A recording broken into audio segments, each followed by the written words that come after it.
Hello प्यारे बच्चों, आज की इस वीडियो में देखेंगे 8th ग्रेड अभ्यास पुस्तिका 2024-25 कक्षा 8 विषय हिंदी। आज हम देखेंगे पाठ 1 से लेकर पाठ 24 तक के संपूर्ण सॉल्यूशन। तो चलिए वीडियो की स्टार्ट करते हैं। पहला पाठ आता है आपका वर्दे। क्वेश्चन है बहुविकल्पी प्रश्न। प्रश्न क्रमांक पहला में दिया है निम्नलिखित में से किस पंक्ति में अनुप्रास अलंकार है। तो आपका सही उत्तर हो जाएगा सी नंबर, वर्दे वीणा वादिनी वर्दे। इसके बाद दूसरे क्वेश्चन है आपका अमृत पीयूष डैश डैश अमी पर्याय शब्दों में रिक्त स्थान के लिए उपयुक्त पर्यायवाची शब्द कौन सा है। तो इसमें आपका सही उत्तर हो जाएगा सी नंबर सुधा। इसके बाद नेक्स्ट क्वेश्चन है आपका प्रश्न क्रमांक तीसरा में है बीड़ा बजाने वाली देवी कौन है। तो आपका सही उत्तर हो जाएगा डी नंबर सरस्वती जी। चौथे में है कवि किसे जगमग करने को कह रहा है। तो आपको जो है इसमें बी नंबर भर लेना है संसार को। पाँचवें में है कवि किसके बंधन काटने की बात कह रहा। तो आपको जो है उत्तर में लिखना है ए नंबर हृदय के।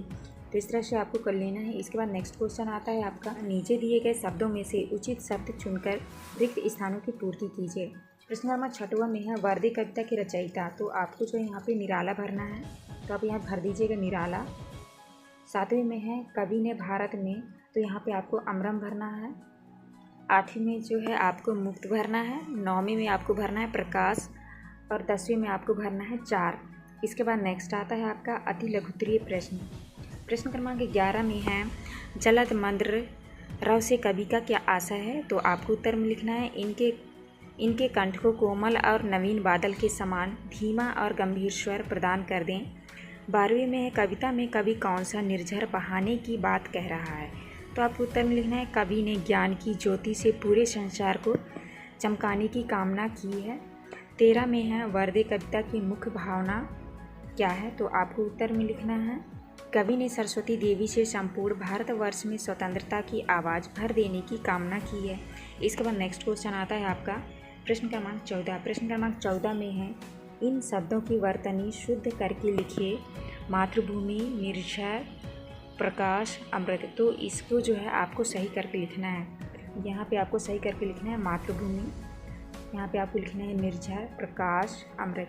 तो इस तरह से आपको लिखना है। इसके बाद आता है आपका लघुत्तरीय प्रश्न। प्रश्न क्रमांक 15 में निम्नलिखित पंक्तियों का भाव स्पष्ट कीजिए।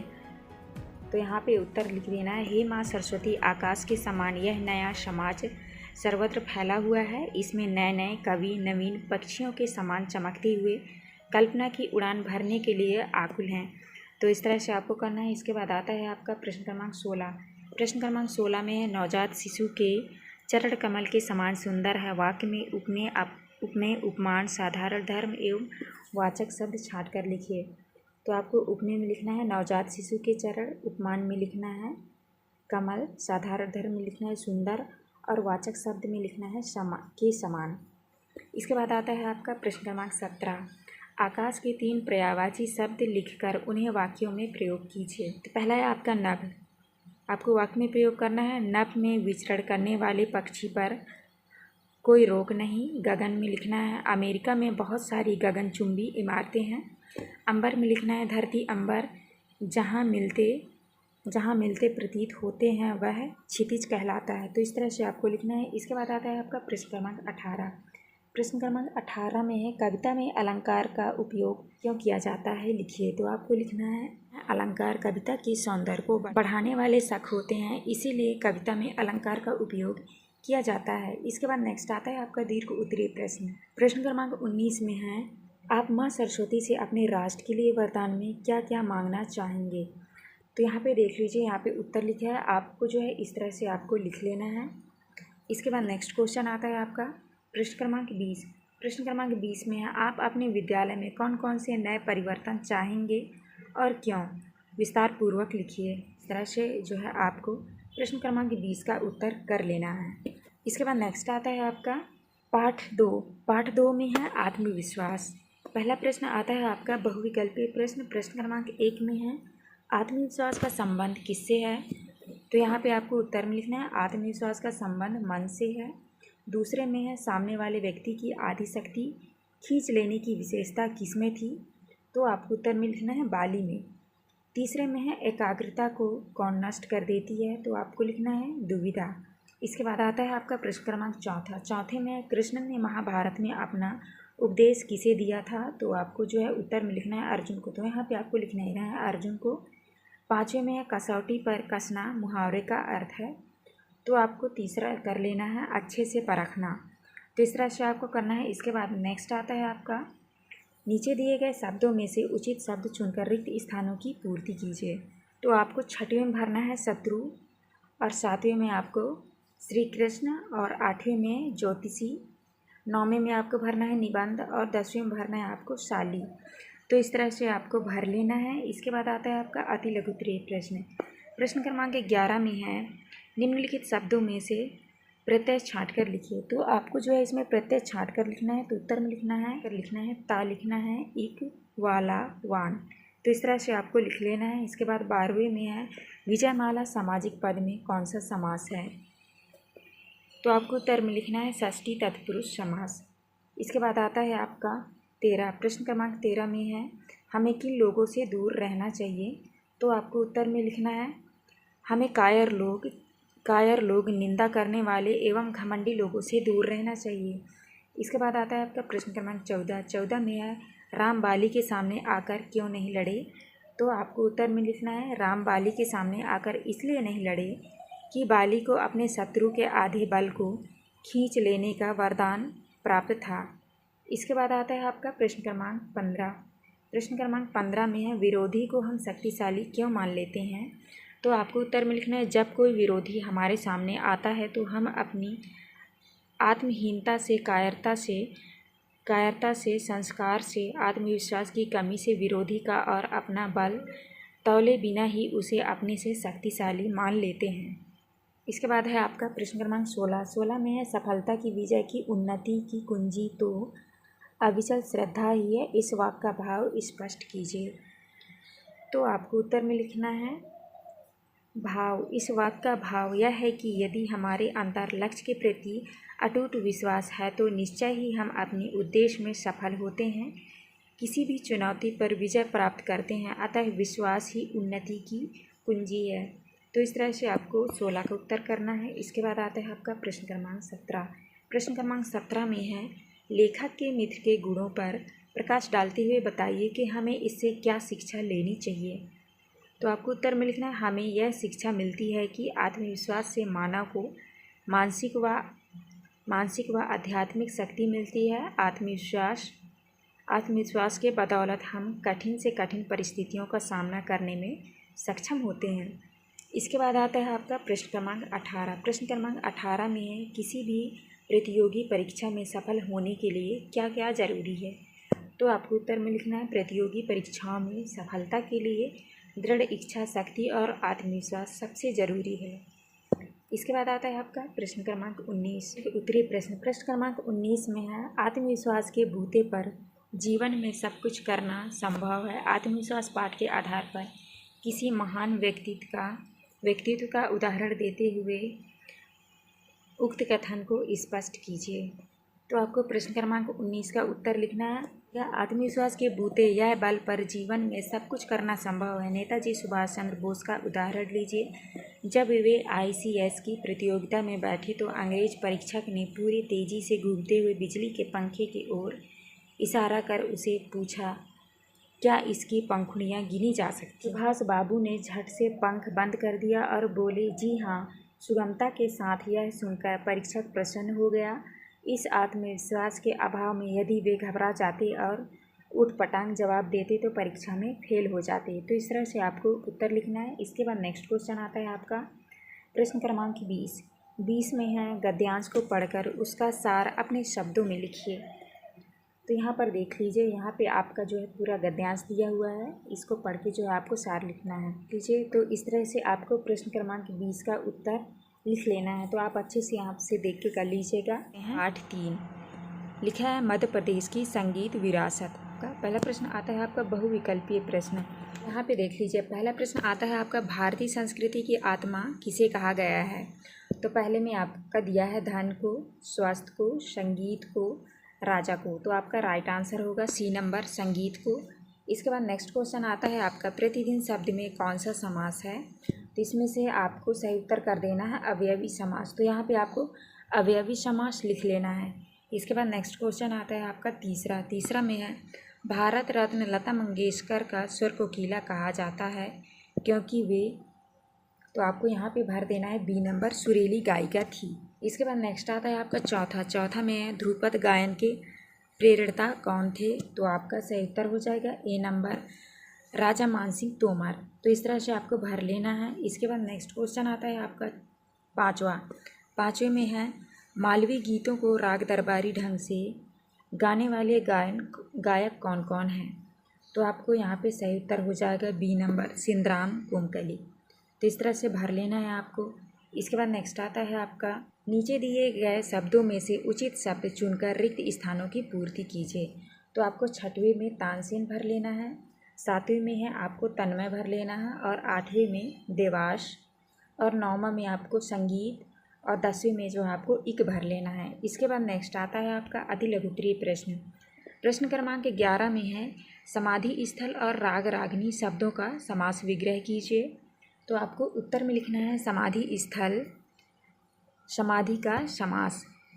दूसरा है राग रागिनी का हो जाएगा राग और रागिनी। तो इस तरह से आपको लिख लेना है। इसके बाद आता है आपका 12वां प्रश्न क्रमांक 12 में है लता मंगेशकर द्वारा गाए गए किसी एक राष्ट्रभक्ति गीत बोल मुखड़ा लिखिए। तो आपको लिखना है ऐ मेरे वतन के लोगों। इसके बाद आता है आपका प्रश्न क्रमांक 13 में है बादशाह अकबर ने तानसेन से क्या हट की थी। तो आपको उत्तर में लिखना है बादशाह अकबर ने अपने दरबार में तानसेन से अपने संगीत का प्रभाव दिखाने का हट किया। तो इस तरह से आपको करना है। इसके बाद आता है आपका प्रश्न क्रमांक 14 में है उस्ताद अलाउद्दीन खान क्यों प्रसिद्ध हैं। तो आपको उत्तर में लिखना है मैहर की शारदा भवानी का पुण्य तीर्थ प्रख्यात सरोद वादक उस्ताद अलाउद्दीन खान को पाकर संगीत का तीर्थ हो गया। बाद नेक्स्ट क्वेश्चन आता है आपका लघुत्तरीय प्रश्न क्रमांक 15 में किन्हीं 5 वाद्य यंत्रों के नाम लिखिए। उनमें से किसी एक वाद्य यंत्र को बजाने वाले प्रसिद्ध संगीतकार का नाम वाद्य यंत्र के सामने लिखिए।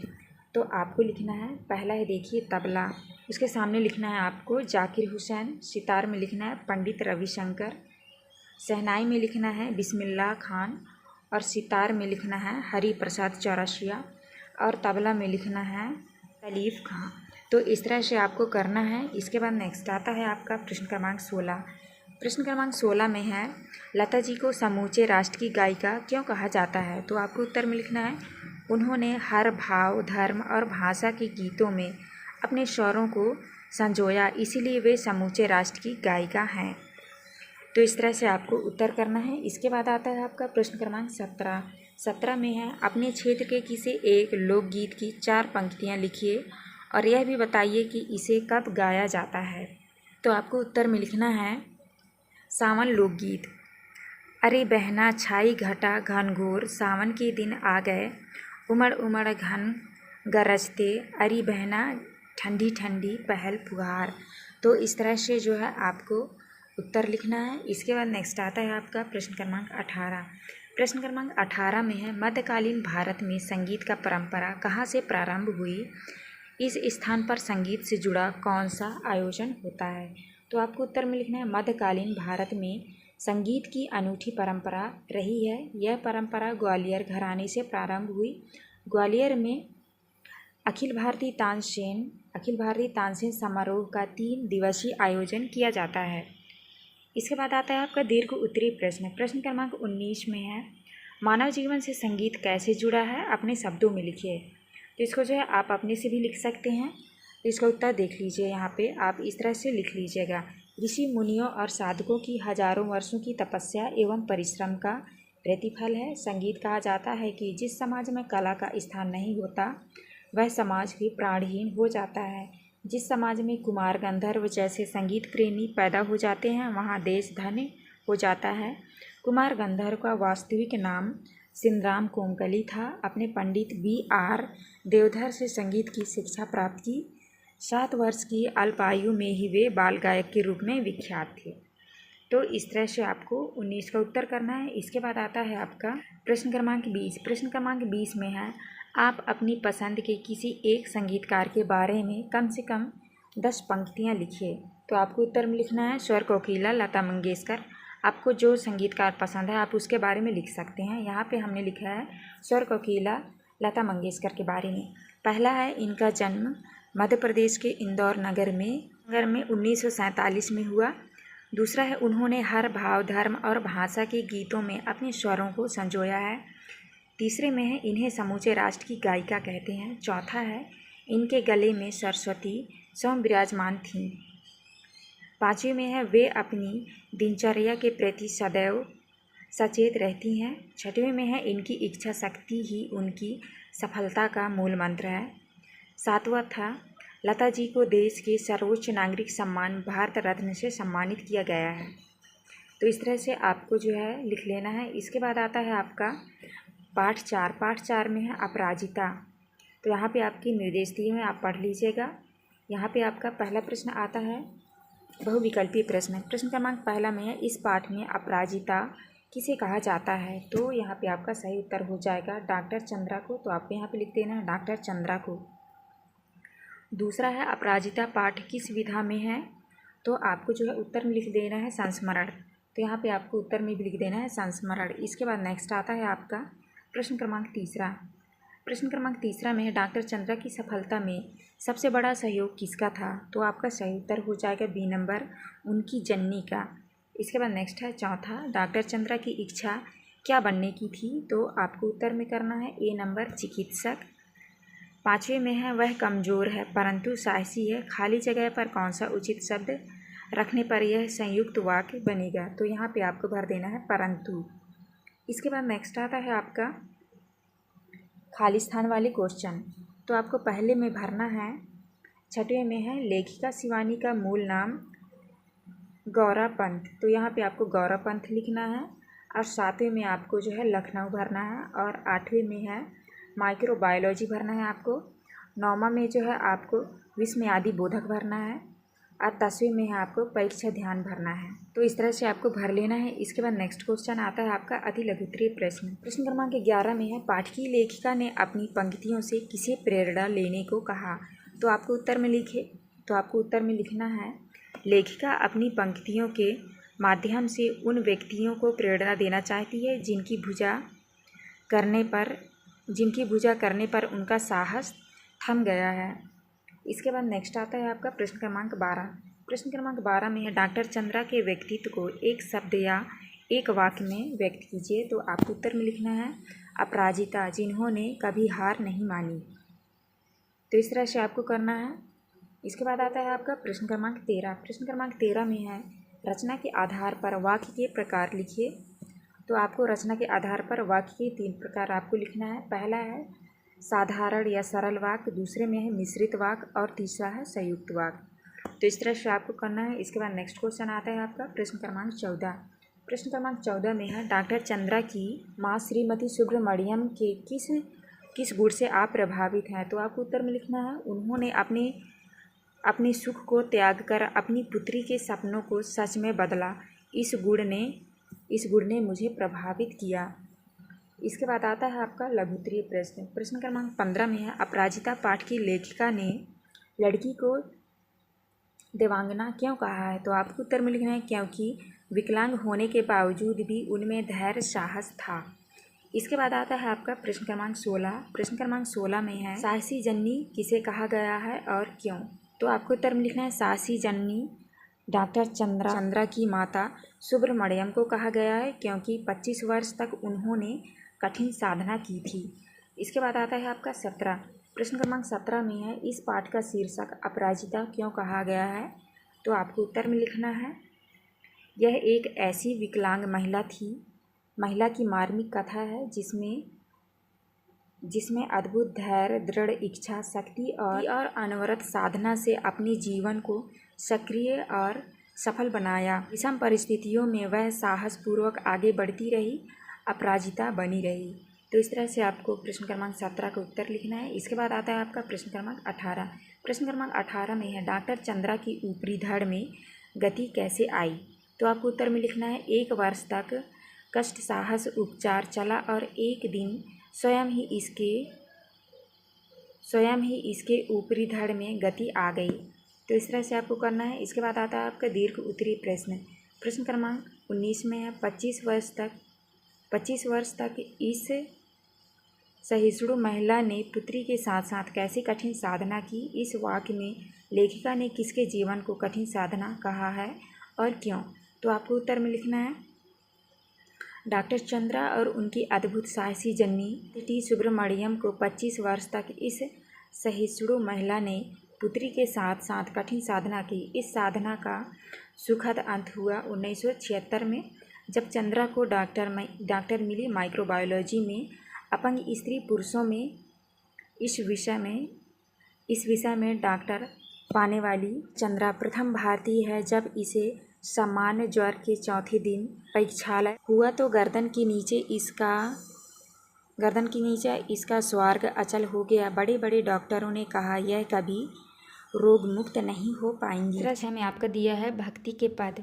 पहला प्रश्न आता है आपका बहुविकल्पीय प्रश्न। प्रश्न क्रमांक पहला में है मात्रिक छंद दोहा में पहले, तीसरे, दूसरे और चौथे चरण विषम और सम चरणों में कितनी कितनी मात्राएं होती हैं। तो आपका सही उत्तर हो जाएगा ए नंबर। यहाँ पे आपको उत्तर में लिख लेना है 13, 11। दूसरा आता है चरणवार मात्राओं की दृष्टि से दोहा का विपरीत छंद कौन सा है। उत्तर हो जाएगा आपका सोरठा। इसके बाद नेक्स्ट आता है आपका तीसरा में है श्री राम की भक्ति करने वाले इनमें से मुख्य कवि कौन है। तो उत्तर हो जाएगा आपका सी नंबर तुलसीदास जी। चौथे में है इनमें से कमल का पर्यायवाची कौन सा है। उत्तर हो जाएगा आपका पंकज। इसके बाद नेक्स्ट क्वेश्चन आता है आपका पांचवा में है इनमें से शुद्ध वर्तनी वाला शब्द कौन सा है। तो आपका सही उत्तर हो जाएगा वाल्मीकि।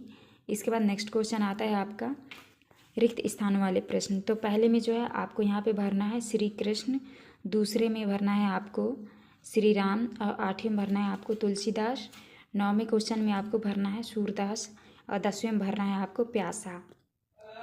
इसके बाद आता है आपका अति लघुत्तरीय प्रश्न। प्रश्न क्रमांक 11 में है अधगम का उद्धारक किसे कहा गया है। तो आपका उत्तर हो जाएगा अधगम का उद्धारक भगवान श्री राम को कहा गया है। 12 में है प्रभु जी तुम घन वन हम मोरा, पंक्ति में घन का अर्थ क्या है। उत्तर हो जाएगा इस पंक्ति में घन का अर्थ बादल है। नेक्स्ट क्वेश्चन है आपका 13 नंबर। 13 में है गिरधर नागर किसे कहा गया है। उत्तर हो जाएगा गिरधर नागर भगवान श्री कृष्ण को कहा गया है। प्रश्न क्रमांक 14 में है मात्राओं की गणना कर बताइए यह कौन सा छंद है। तो आपका जो उत्तर है यहाँ से कर लीजिएगा, लिखा है मात्रिक छंद। इसके बाद नेक्स्ट क्वेश्चन आता है आपका लघुत्तरीय प्रश्न। प्रश्न क्रमांक 15 में रैदास जी की भक्ति किस भाव की है, उदाहरण देकर लिखिए। तो आपको जो है प्रश्न क्रमांक 15 का उत्तर यहाँ से देख के कर लेना है। इसके बाद नेक्स्ट क्वेश्चन आता है आपका प्रश्न क्रमांक 16 में है जिस प्रकार सूरदास जी ने मन की तुलना जहाज के पंछी से की है उसी प्रकार आप मन की तुलना किससे करना चाहेंगे और क्यों। तो यहाँ से आपको प्रश्न क्रमांक 16 का उत्तर कर लेना है। इसके बाद नेक्स्ट क्वेश्चन आता है आपका 17 में है अहल्या का उद्धार कैसे हुआ। तो ये रहा आपका प्रश्न क्रमांक 17 का उत्तर, आप यहाँ से कर लीजिएगा। इसका बचा हुआ आधा उत्तर जो है यहाँ है, तो आप यहाँ से कर लीजिएगा। इसके बाद नेक्स्ट क्वेश्चन आता है आपका प्रश्न क्रमांक 18। ये आपका प्रश्न क्रमांक 18, तो ये प्रश्न क्रमांक 18 का उत्तर आप यहाँ से कर लीजिएगा। इसके बाद नेक्स्ट आता है आपका दीर्घ उत्तरीय प्रश्न। प्रश्न क्रमांक 19 में रैदास को किसके नाम की रट लगी है और वे इस आदत को क्यों नहीं छोड़ पा रहे हैं। तो आपको जो है प्रश्न क्रमांक 19 का उत्तर यहाँ से देख के कर लेना है। इसके बाद नेक्स्ट क्वेश्चन आता है आपका प्रश्न क्रमांक 20 में भक्ति काल के प्रमुख कवि कौन कौन हैं, उनमें से किसी एक के बारे में 5 पंक्तियाँ लिखिए। तो आपको जो है प्रश्न क्रमांक 20 का उत्तर यहाँ से देख के कर लेना है। तो इस तरह से आप कर लीजिएगा। इसके बाद नेक्स्ट पार्ट आता है आपका पार्ट 7 में है भेड़ा घाट। पहला क्वेश्चन आता है आपका भेड़ा घाट में कौन सी नदी बहती है। तो आपका जो है उत्तर हो जाएगा बी नंबर नर्मदा। दूसरे में है लोक मान्यता के अनुसार भेड़ा घाट में तपस्या करने वाले ऋषि कौन हैं। तो आपका उत्तर हो जाएगा ए नंबर भृगु। तीसरे क्वेश्चन में है नर्मदा नदी का उद्गम कहाँ से हुआ। उत्तर हो जाएगा अमरकंटक से। इसके बाद नेक्स्ट आता है आपका चौथा नंबर। चौथा में सही वर्तनी वाला शब्द कौन सा है। तो आपका उत्तर हो जाएगा बी नंबर प्रपात। इसके बाद आता है आपका पाँचवा में है, उन्होंने जन्म लेते ही भेड़ाघाट देखा है और भेड़ाघाट देखते देखते ही मिट जाएंगे। लेखक ने यह बात किसके बारे में कही है? तो आपका उत्तर हो जाएगा सी नंबर, मछलियों व मगरमच्छों के लिए। इसके बाद नेक्स्ट क्वेश्चन आता है आपका रिक्त स्थान वाले। तो आपको जो है प्रश्न क्रमांक 6 में नर्मदा नदी की लंबाई, तो आपको यहाँ पे 800 भरना है। प्रश्न क्रमांक 7 में आपको नर्मदा भरना है और 8 में तपस्वी। इसके बाद नेक्स्ट आता है आपका 9वां। प्रश्न क्रमांक 9वां में आपको भरना है, आपको धर भरना है। इसके बाद आता है आपको 10वां में आपको भरना है अरावली। इसके बाद नेक्स्ट क्वेश्चन आता है आपका अति लघुत्तरीय प्रश्न। प्रश्न क्रमांक 11 में है, पाठ के अनुसार संस्कृत कोश में नींबू का उल्लेख करना कौन भूल गया था? तो आपको जो है प्रश्न क्रमांक 11 का उत्तर यहाँ से कर लेना है। 12 में है, लेखक ने भेड़ाघाट की चट्टानों को तपस्या क्यों कहा है? तो आपको प्रश्न क्रमांक 12 का उत्तर यहाँ से कर लेना है। इसके बाद नेक्स्ट आता है आपका 13 में है, दूध धारा क्या है? 13 आपका प्रश्न क्रमांक 13 का उत्तर यहाँ से कर लीजिएगा। इसके बाद नेक्स्ट आता है आपका प्रश्न क्रमांक 14 में है, नीचे दिए गए शब्दों का प्रयोग कर एक वाक्य बनाइए। 13 मील भेड़ाघाट दूर से जबलपुर तो ही तो है। तो आपको जो है इस तरह से बना के लिख लेना है। इसके बाद नेक्स्ट क्वेश्चन आता है आपका लघुत्तरीय प्रश्न। प्रश्न क्रमांक 15 में है, हिमालय की बर्फीली चोटियों और नर्मदा में क्या अंतर है? तो यहाँ से आपको प्रश्न क्रमांक 15 का उत्तर कर लीजिएगा। इसके बाद नेक्स्ट क्वेश्चन आता है आपका प्रश्न क्रमांक 16 में ही नर्मदा मानो यहाँ चांदी के कारागार की बंदिनी है। इस पंक्ति का आशय क्या है? तो आपको जो है यहाँ पे प्रश्न क्रमांक 16 का उत्तर कर लेना है। इसके बाद नेक्स्ट क्वेश्चन आता है आपका 17। प्रश्न क्रमांक 17 में है, लेखक माखनलाल चतुर्वेदी का नर्मदा से महत्व क्यों है? तो आपको जो है प्रश्न क्रमांक 17 का उत्तर यहाँ से कर लीजिएगा। इसके बाद नेक्स्ट आता है आपका 18 में है, जा तो दूध थाला यह बात किसने कही थी? इस वाक्य को मानक भाषा में लिखिए। तो आपको प्रश्न क्रमांक 18 का उत्तर यहाँ से देख के कर लेना है। इसके बाद नेक्स्ट क्वेश्चन आता है आपका दीर्घ उत्तरीय प्रश्न। प्रश्न क्रमांक 19 में है, बड़ा छोटों को सिर पर लेकर ही बड़ा होता है। पंक्ति के आशय को स्पष्ट करते हुए लिखिए कि यह किस संदर्भ में कही गई है। तो ये रहा आपका प्रश्न क्रमांक 19 का उत्तर, यहाँ से आप कर लीजिएगा। इसके बाद आता है आपका प्रश्न क्रमांक 20 में है, भेड़ाघाट के अतिरिक्त मध्य प्रदेश की किसी एक धार्मिक एवं सांस्कृतिक शील के बारे में लिखिए। तो यहाँ से आपको जो है प्रश्न क्रमांक 20 का उत्तर यहाँ से देख के अच्छे से कर लीजिएगा। पाठ 8 का प्रश्न उत्तर। पाठ 8 में आपका दिया है गणितज्ञ ज्योतिषी आर्यभट्ट। तो चलिए देखते हैं। पहला प्रश्न आता है आपका बहुविकल्पीय प्रश्न। पहला में है, ग्रह नक्षत्रों का प्रक्षेपण करने वाला स्थान क्या कहलाता है? तो आपका जो उत्तर हो जाएगा बी नंबर, वेधशाला। तो आपको यहाँ पे लिख देना है वेधशाला। दूसरे में निम्नलिखित में आगत शब्द है, तो आपका उत्तर हो जाएगा मशहूर। इसके बाद तीसरा क्वेश्चन आता है, पृथ्वी अपनी धुरी पर चक्कर लगाती है, यह प्रतिपादन सबसे पहले किसने किया था? तो आपको उत्तर में लिखना है बी नंबर, आर्यभट्ट ने। इसके बाद चौथा क्वेश्चन आता है, जन सामान्य में प्रचलित मान्यता को क्या कहते हैं? तो आपका उत्तर हो जाएगा सी नंबर, किंवदंती। इसके बाद है पांचवा, वैज्ञानिक शब्द में किस प्रत्यय का प्रयोग हुआ? तो आपका जो उत्तर हो जाएगा यहाँ पे लिखना है इक। इसके बाद नेक्स्ट क्वेश्चन है आपका रिक्त स्थानों वाले प्रश्न। तो आपको जो है प्रश्न क्रमांक 6 में यहाँ पे भरना है पूर्व, यहाँ पे भरना है आपको पश्चिम। इसके बाद 7वें में आपको भरना है हानि, 8 में भरना है आपको मलयालम और 9वें में आपको भरना है ग्रह नक्षत्र और 10वें में भरना है आपको चंद्र। तो इस तरह आपको भर लेना है। इसके बाद आता है आपका अति लघुत्तरीय प्रश्न। प्रश्न क्रमांक 11 में है, प्राचीन काल में चंद्र ग्रहण या सूर्य ग्रहण के लिए किसे उत्तरदायी माना जाता था? तो आपको उत्तर में लिखना है राहु नामक रक्षक को। इसके बाद नेक्स्ट क्वेश्चन आता है आपका प्रश्न क्रमांक 12 में है, सचिन क्रिकेट खेलता है, वाक्य में से उद्देश्य और विधेय छाट कर लिखिए। तो आपको लिखना है उद्देश्य सचिन, विधेय में लिखना है क्रिकेट खेलता है। 13 में है, पाठ में आए सूर्य ग्रहण के उल्लेख के स्थान पर दूसरा उदाहरण किस समकक्ष भौगोलिक घटना का हो सकता है? तो आपका उत्तर हो जाएगा चंद्र ग्रहण। इसके बाद नेक्स्ट क्वेश्चन आता है आपका 14, आकाश में स्थित खगोलीय पिंड सूर्य, चंद्र, तारे आदि पूर्व से पश्चिम की ओर जाते क्यों दिखते हैं? तो आपको उत्तर में लिखना है पृथ्वी की घूर्णन गति के कारण। इसके बाद आता है आपका लघुत्तरीय प्रश्न। प्रश्न क्रमांक 15 में है आर्यभट्ट ग्रंथ के बारे में कैसे पता चला था। तो आपको जो है प्रश्न क्रमांक 15 का उत्तर यहाँ से देख के कर लेना है। इसके बाद नेक्स्ट क्वेश्चन आता है आपका प्रश्न क्रमांक 16 में है ग्रहण के बारे में प्रचलित लोक विश्वासों के बारे में लिखिए। तो आपको प्रश्न क्रमांक 16 का उत्तर लिखना है। राहु नाम का राक्षस सूर्य को निगल जाता है तब ग्रहण लगता है।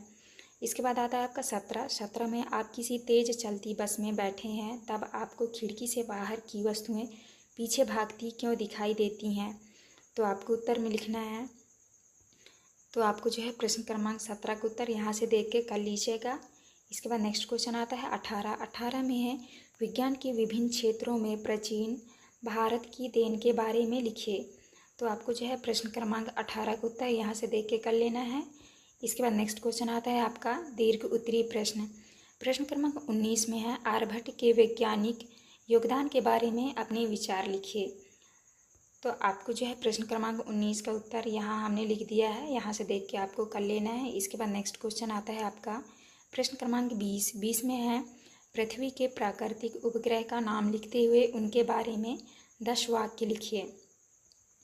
तो यहाँ पे आपको प्रश्न क्रमांक 20 का उत्तर इस तरह से देख के कर लेना है। इस वीडियो में देखेंगे पाठ 9 में आपका दिया हुआ है बिरसा मुंडा।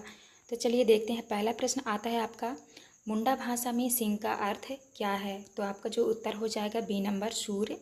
दूसरा क्वेश्चन है सत्याग्रह शब्द का सही संधि विच्छेद है। तो आपका सही उत्तर हो जाएगा बी नंबर सत्य प्लस आग्रह। इसके बाद तीसरा आता है चेचक फैलाने पर ग्रामवासियों को बिरसा मुंडा के विरुद्ध किसने भड़काया था। तो आपका उत्तर हो जाएगा सी नंबर ओझाओं ने। इसके बाद आता है आपका चौथा में जनजातियों के प्रमुख हथियार हैं। तो आपका उत्तर हो जाएगा डी नंबर भाला तीर कमान। पाँचवें में है अदालत द्वारा जारी आज्ञा पत्र कहलाता है। तो आपका हो जाएगा सी नंबर वारंट। इसके बाद नेक्स्ट क्वेश्चन आता है आपका रिक्त स्थानों वाले प्रश्न। तो आपको प्रश्न क्रमांक 5वें में जो है आपको भरना है 1857 और ये आपका 6वां है। 7वें में आपको भरना है आलोचना और 8वें नंबर में आपको भरना है समाज और 9वां में भरना है आपको दिगु और 10 में भरना है हकीम। तो इस तरह आपको भर लेना है। इसके बाद नेक्स्ट क्वेश्चन आता है आपका 11।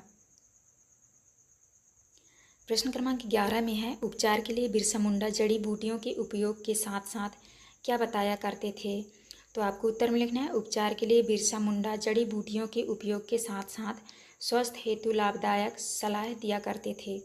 12 में है तन्मय शब्द का संधि विच्छेद कीजिए। तो आपको लिखना है। तो आपको जो है इस तरह से आपको संधि विच्छेद लिखना है। इसके बाद नेक्स्ट आता है आपका प्रश्न क्रमांक 13 बिरसा ने चाईबासा के मिशन स्कूल को क्यों छोड़ा। तो उत्तर में लिखना है क्योंकि बिरसा को चाईबासा के स्कूल में दास्ता का अनुभव हुआ जो उन्हें पसंद नहीं था। 14 में है बिरसा मुंडा के आंदोलन को आप किस रूप में देखते हैं। उत्तर में लिखना है यह आंदोलन अन्याय और शोषण के विरुद्ध था। इसके बाद नेक्स्ट क्वेश्चन आता है आपका लघुत्तरीय प्रश्न। प्रश्न क्रमांक 15 में है मुंडा जनजाति के लोग बिरसा को अवतार क्यों मानते थे। तो उत्तर में लिखना है क्योंकि बिरसा उपचार करने के साथ साथ मुंडा जनजाति को अच्छे उपदेश दिया करते थे। इसके बाद आता है आपका प्रश्न क्रमांक 16 में है इन शब्दों में उचित उपसर्ग जोड़कर इनके विलोम शब्द बनाइए। विश्वास मान आदर देश। तो इस तरह से जो है आपको लिख लेना है। इसके बाद नेक्स्ट आता है आपका प्रश्न क्रमांक 17 में है बिरसा मुंडा ने किस उद्देश्य से अपना आंदोलन आरंभ किया था। तो आपको प्रश्न क्रमांक 17 का उत्तर यहाँ से देख के कर लेना है। इसके बाद नेक्स्ट आता है आपका प्रश्न क्रमांक 18 में मुंडा आंदोलन पर प्रथम स्वतंत्रता संग्राम आंदोलन का क्या प्रभाव पड़ा था। तो आपको जो है प्रश्न क्रमांक 18 का उत्तर यहाँ से देख के अच्छे से कर लेना है। इसके बाद जो है नेक्स्ट क्वेश्चन आता है आपका दीर्घ उत्तरीय प्रश्न। प्रश्न क्रमांक 19 में है अंग्रेजों द्वारा भारतीयों पर किए गए अन्याय और अत्याचार का वर्णन कीजिए। तो आपको प्रश्न क्रमांक 19 का उत्तर यहाँ से देख के अच्छे से कर लीजिएगा। इसके बाद जो है नेक्स्ट क्वेश्चन आता है आपका प्रश्न क्रमांक 20 में है बिरसा मुंडा के तत्कालीन सामाजिक परिवेश का वर्णन कीजिए। तो आपको जो है बिरसा मुंडा के बारे में यहाँ से देख के आपको लिख लेना है। तो देखेंगे पाठ 11 में है गिरधर की कुंडलियाँ। तो चलिए क्वेश्चन की ओर चलते हैं। पहला क्वेश्चन आता है आपका बहुविकल्पी प्रश्न। प्रश्न क्रमांक पहले में है कुंडलियाँ छंद बनता है, तो आपका उत्तर हो जाएगा बी नंबर दोहा और रोला से। इसके बाद नेक्स्ट है दूसरे में है अनुस्वर युक्त सही वर्तनी वाला शब्द है, तो आपका उत्तर हो जाएगा ए नंबर चांदी, तो आपको इस तरह चांदी कर देना है। तीसरे में है व्यवहार में विनम्रता कैसे आती है, तो आपको उत्तर में करना है ए नंबर मीठी मीठी वाणी से, तो यहाँ पे आपका वाणी हो जाएगा, तो आप इस तरह कर लीजिएगा। इसके बाद नेक्स्ट क्वेश्चन आता है आपका चौथे में है कोयल में कौन सी विशेषता नहीं होती, तो आपको उत्तर में करना है सी नंबर कर्कशता। इसके बाद पाँचवें में है दिए गए छंद के प्रत्येक चरण में मात्राओं की गणना संख्या होगी। जय हनुमान ज्ञान गुण सागर, जय कपीस तिहुलोक उजागर, रामदूत अतुलित बलधामा, अंजनी पुत्र पवन सुत नामा, तो इसमें से जो है आपका सही उत्तर हो जाएगा सी नंबर 16। तो इस तरह आपको करना है। इसके बाद नेक्स्ट आएगा आपका नीचे दिए गए शब्दों में से उचित शब्द चुनकर रिक्त स्थानों की पूर्ति कीजिए, तो यहाँ पे रिक्त स्थानों वाले प्रश्न हैं। छठवें में जो है आपको कुंडलियाँ भरना है, सात में आपको गिरता और आठ में आपको भरना है सपनों। इसके बाद नेक्स्ट है आपका नौवें में है आपको भरना है बहता और 10वें में आपको भरना है उपमा, तो आप इस तरह भर लीजिएगा। इसके बाद आता है आपका अति लघुत्तरीय प्रश्न। प्रश्न क्रमांक 11 में है हमें मीठे वचन क्यों बोलना चाहिए, उत्तर में लिखना है हमें हमेशा मीठी वचन बोलना चाहिए क्योंकि इससे दूसरों को बुरा भी नहीं लगता और हमारा सम्मान भी बना रहता है। इसके बाद 12 में है इन शब्दों में उचित स्थान पर अनुनासिक चिन्ह लगाकर सही शब्द बनाइए, तो आपको उत्तर में लिखना है चांद, कुआं, पहुँच, आंचल, नदियाँ, तो इस तरह से आपको ऐसे चिन्ह लगा लेना है। इसके बाद नेक्स्ट क्वेश्चन आता है आपका 13 में है गुण के गाहक साहस नर पंक्ति का क्या आशय है, तो आपको लिखना है इस पंक्ति का आशय गुणों का सम्मान करने वाली पंक्तियों से है। इसके बाद आता है आपका 14 में है कोयल और कौवे का अंतर कैसे पता चलता है, आपको उत्तर में लिखना है कौवा और कोयल में उनकी वाणी के आधार पर अंतर किया गया है। इसके बाद नेक्स्ट आता है आपका लघुत्तरीय प्रश्न। 15 में है कोयल की प्रशंसा क्यों की जाती है, आपको उत्तर में लिखना है कोयल की प्रशंसा मीठी वाणी के कारण की जाती है। नेक्स्ट है आपका 16 में है कुंडलियाँ छंद की क्या विशेषता है, तो आपको 16 का उत्तर लिखना है रोला और दोहा से मिलकर कुंडलियाँ छंद बनता है। इसमें दोहा का अंतिम चरण रोला का प्रथम चरण होता है।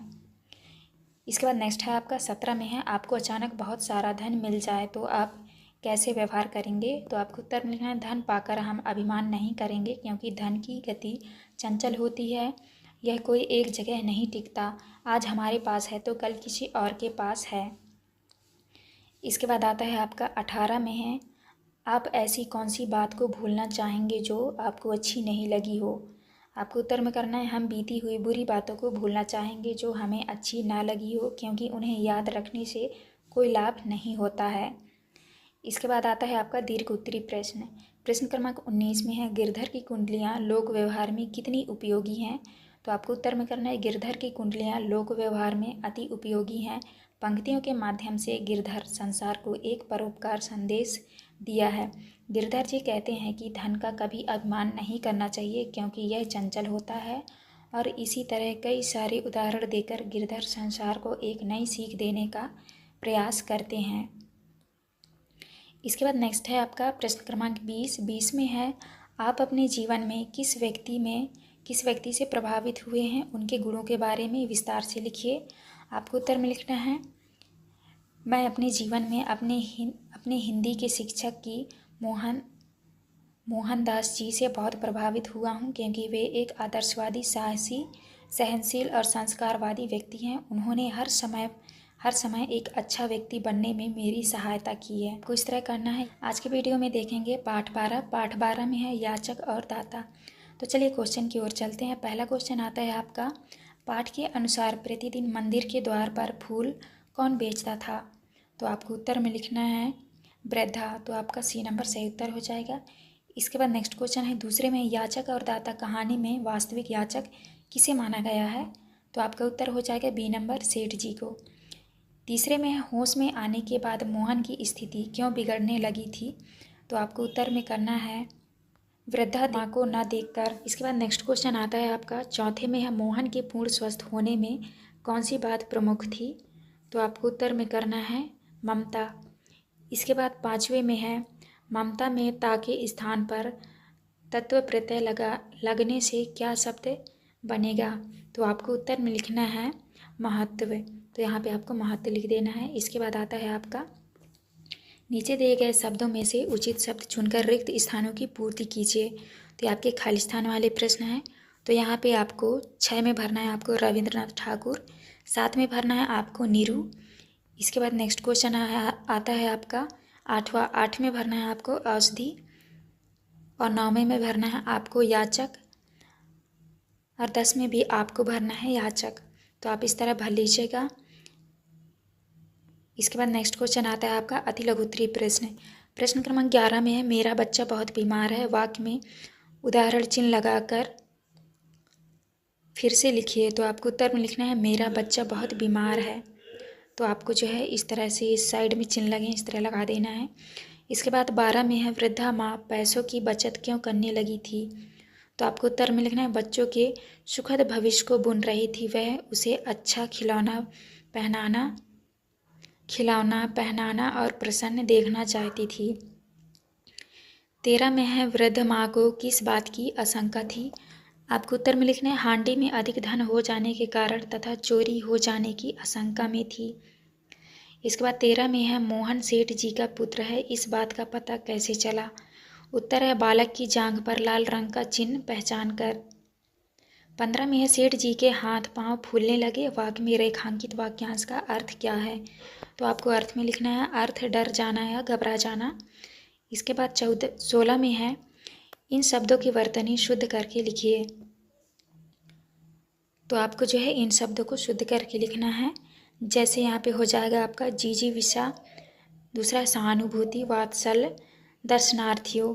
तो आपको इस तरह कर लेना है। इसके बाद नेक्स्ट आता है आपका 17 में है अब यह तुम्हारा बच्चा है इसलिए इसे प्राण देकर भी बचाओगे। दूसरे के बच्चे की जान नहीं होती। यह कथन किसने किससे कहा और क्यों। तो आपको उत्तर में लिखना है वृद्ध माँ ने कहा था क्योंकि जब सेठ जी को पता नहीं था कि यह तुम्हारा बेटा है तो तुमसे झूठ बोल दिया था। अब तुम्हें पता है तो तुम इसे प्राण देकर भी बचाओगे। के बाद आता है आपका प्रश्न क्रमांक 18 में है बच्चे के मिलने के बाद वृद्धा माँ के जीवन में क्या परिवर्तन आ गया था। आपको उत्तर में लिखना है सेठ जी ने रुपयों की वह हांडी लौटाने को कहा। वह आज सेठ बनारसी दास से महान हो गई थी। इसके बाद आता है आपका दीर्घ उत्तरीय प्रश्न। प्रश्न क्रमांक 19 में है सेठ जी की पहचान देवभक्त और धर्मात्मा के रूप में थी। आप इस बात से सहमत हैं या नहीं, कारण सहित अपने विचार लिखिए। आपको उत्तर में लिखना है क्योंकि उसने वृद्ध बूढ़ी माँ को बहुत परेशान किया था। वृद्ध की बचत के पैसे उसने लौटाया। वृद्ध माँ के बार बार विनती करने पर भी उसे तनिक भी दया नहीं आई। उसका दिल पत्थर के समान था। उसे असहाय बच्चों पर भी उसे दया नहीं आई। तो आपको इस तरह करना है। इसके बाद नेक्स्ट आता है आपका 20 में है वृद्ध माँ के आंसू में फूलों का मकरंद और ममता की गंध थी। इस कथन का लिखिए। तो आपको उत्तर में लिखना है बच्चों के होश आने पर उसने आंखें खोली और बोला माँ। अपने आसपास माँ को न पाकर वह रोने लगा। उसकी हालत फिर बिगड़ने लगी। ज्वर बढ़ रहा था। वह माँ की रट लगाए रहा था। वृद्ध माँ वापस बच्चों के पास लौटी तो मोहन की आंख खुल गई। जो काम दवाइयाँ डॉक्टर और हकीमी से ना हो पाया वह वृद्ध माँ की ममता से पूरा हो गया। तो आज की वीडियो में देखेंगे पाठ 13 में है ना यह समझो कि हिंदुस्तान की तलवार सोई है। तो चलिए क्वेश्चन की ओर चलते हैं। पहला क्वेश्चन आता है आपका बहुविकल्पीय प्रश्न क्रमांक पहला में दिया है निम्नलिखित में से आगत शब्द कौन सा है। तो आपका सही उत्तर हो जाएगा बी नंबर विरासत। तो आप यहाँ विरासत लिख लीजिएगा। दूसरे में है वीर रस का स्थायी भाव है। आपका उत्तर हो जाएगा डी नंबर उत्साह। इसके बाद आता है आपका तीसरे नंबर में है इनमें से किसने संवत्सर का आरंभ किया था। तो आपका उत्तर हो जाएगा वीर शिवाजी ने। चौथे में है यह ना समझो कि हिंदुस्तान की तलवार सोई है कविता का मूल भाव है। तो आपका उत्तर हो जाएगा देश प्रेम। इसके बाद नेक्स्ट क्वेश्चन आता है आपका प्रश्न क्रमांक 5 में है इनमें से शुद्ध वर्तनी वाला शब्द लिखिए। तो आपको उत्तर में लिखना है श्रृंगार। इसके बाद नेक्स्ट आता है आपका रिक्त स्थानों वाले प्रश्न। तो यहाँ पे दिया है प्रश्न क्रमांक 6 में आपको भरना है तुकांत स्थिति कहलाती है। तुकांत स्थिति कहलाती है, तो यहाँ पे आपको भरना है तुकांत। और 7 में भरना है आपको पुरु। इसके बाद 8 में भरना है आपको तलवार। 9 में भरना है, 9वें में आपको भरना है अंतिम। 10वें में भरना है आपको रौद्र। तो आप इस तरह भर लीजिएगा। इसके बाद नेक्स्ट क्वेश्चन आता है आपका अति लघुत्तरीय प्रश्न। प्रश्न क्रमांक 11 में है हमने संसार को कौन सा संदेश दिया है। आपको आंसर में करना है हमने संसार को शांति का संदेश दिया है। इसके बाद 12 में है कविता में वीरों की किस बात का उल्लेख किया है। तो आपको आंसर में लिखना है कविता में वीरों के शौर्य और पराक्रम का उल्लेख किया है। इसके बाद नेक्स्ट क्वेश्चन आता है आपका प्रश्न क्रमांक 13 में है भारत ने विश्व को कौन सा संदेश दिया है। तो आपको आंसर में करना है भारत ने विश्व को शांति और प्रेम का संदेश दिया है। इसके बाद आता है आपका प्रश्न क्रमांक 14 में है आगत शब्द किस प्रकार के शब्द हैं। तो आपको उत्तर में लिखना है आगत शब्द वह शब्द होते हैं जो अन्य देशों की भाषाओं से लेकर बोले जाते हैं। इसके बाद नेक्स्ट आता है आपका लघुत्तरीय प्रश्न। प्रश्न क्रमांक 15 में है करुण रस का स्थायी भाव बताते हुए करुण रस का एक उदाहरण दीजिए। तो आपको उत्तर में लिखना है करुण रस का स्थायी भाव शोक है। उदाहरण में लिखना है अभी तो मुकुट बांधा था माथुए कल ही हल्दी के हाथ, खुले भी ना थे लाज के बोल, खिले थे चुंबन शून्य कपोल। तो आप इस तरह कर लेना है। इसके बाद नेक्स्ट आंसर आता है आपका नेक्स्ट क्वेश्चन है प्रश्न क्रमांक 16 में है ना समझो यह कि धमनी में लहू की धार सोई है से क्या आशय है। तो आपको उत्तर में लिखना है इसका आशय है कि यह ना समझो कि हिंदुस्तान के वीर दुर्बल हैं। इसके बाद आता है आपका प्रश्न क्रमांक 17 में दिया है शांति का संदेह ही हमने सदा जग को कथन से कवि का क्या आशय है। आपको उत्तर में करना है कवि का आशय है कि भारत देश ने विश्व को शांति का संदेश दिया है, परंतु इसका मतलब यह नहीं कि हम हमेशा शांत ही रहेंगे। ईंट का जवाब पत्थर से देना भी जानते हैं। इसके बाद नेक्स्ट आता है आपका प्रश्न क्रमांक 18 में हमारे मन में प्रलय की आग कब उठ सकती है और क्यों। तो आपको उत्तर में लिखना है यदि हमारे देश को कोई थोड़ी सी भी हानि पहुंचाए अथवा फिर युद्ध की बात कहे तो हमारे मन में प्रलय की आग उठती है। इसके बाद नेक्स्ट आता है आपका दीर्घोत्तरीय प्रश्न। प्रश्न क्रमांक 19 में है हमारे देश पर यदि कोई देश आक्रमण करे तो ऐसी स्थिति में हमारे कर्तव्य क्या होंगे। तो आपको आंसर में लिखना है हमारे देश पर यदि कोई देश आक्रमण करे तो ऐसी स्थिति में हमें भारत की रक्षा करनी चाहिए, क्योंकि हम इस देश के निवासी हैं और हमारा यह कर्तव्य है कि हम असंभव स्थिति में भी भारत की रक्षा करें। तीसरा आप कर लीजिएगा। इसके बाद नेक्स्ट आता है आपका प्रश्न क्रमांक 20 में है दिया है शांति का संदेश डैश डैश लाचार सोई है पद का क्या आशय है। तो आपको उत्तर में लिखना है इस पंक्ति का आशय है कि भारत ने सदैव विश्व को शांति का संदेश दिया है, परंतु इसका यह मतलब नहीं है कि हम हमेशा शांत ही रहें। हमारे देश में शांति के साथ साथ बहुत से वीर भी हैं तथा इसका मतलब ये भी नहीं है कि हम नारियों के ऊपर हो रहे अत्याचार को सह सकते हैं, अर्थात भारत में वीरों की कमी नहीं है। तो आपको इस तरह करना है। यह पाठ 14 में है नव संवत्सर। तो चलिए क्वेश्चन की ओर चलते हैं। पहला क्वेश्चन आता है आपका बहुविकल्पीय प्रश्न। प्रश्न क्रमांक पहले में है यहाँ तो घना अंधेरा है वाक्य में विशेष है, तो आपका उत्तर हो जाएगा बी नंबर घना। दूसरे में है ईस्वी सन 2024 में विक्रम संवत होगा, तो आपका सही उत्तर हो जाएगा बी नंबर। इसके बाद आपका नेक्स्ट क्वेश्चन आता है प्रश्न क्रमांक 3 में है शारदीय नवरात्रि का समापन किस पर्व पर होता है। तो आपको उत्तर में करना है ए नंबर दशहरा। चौथे में संप्रदाय में एक प्रत्यय लगाने से शब्द बनेगा, तो आपका उत्तर हो जाएगा सांप्रदायिक।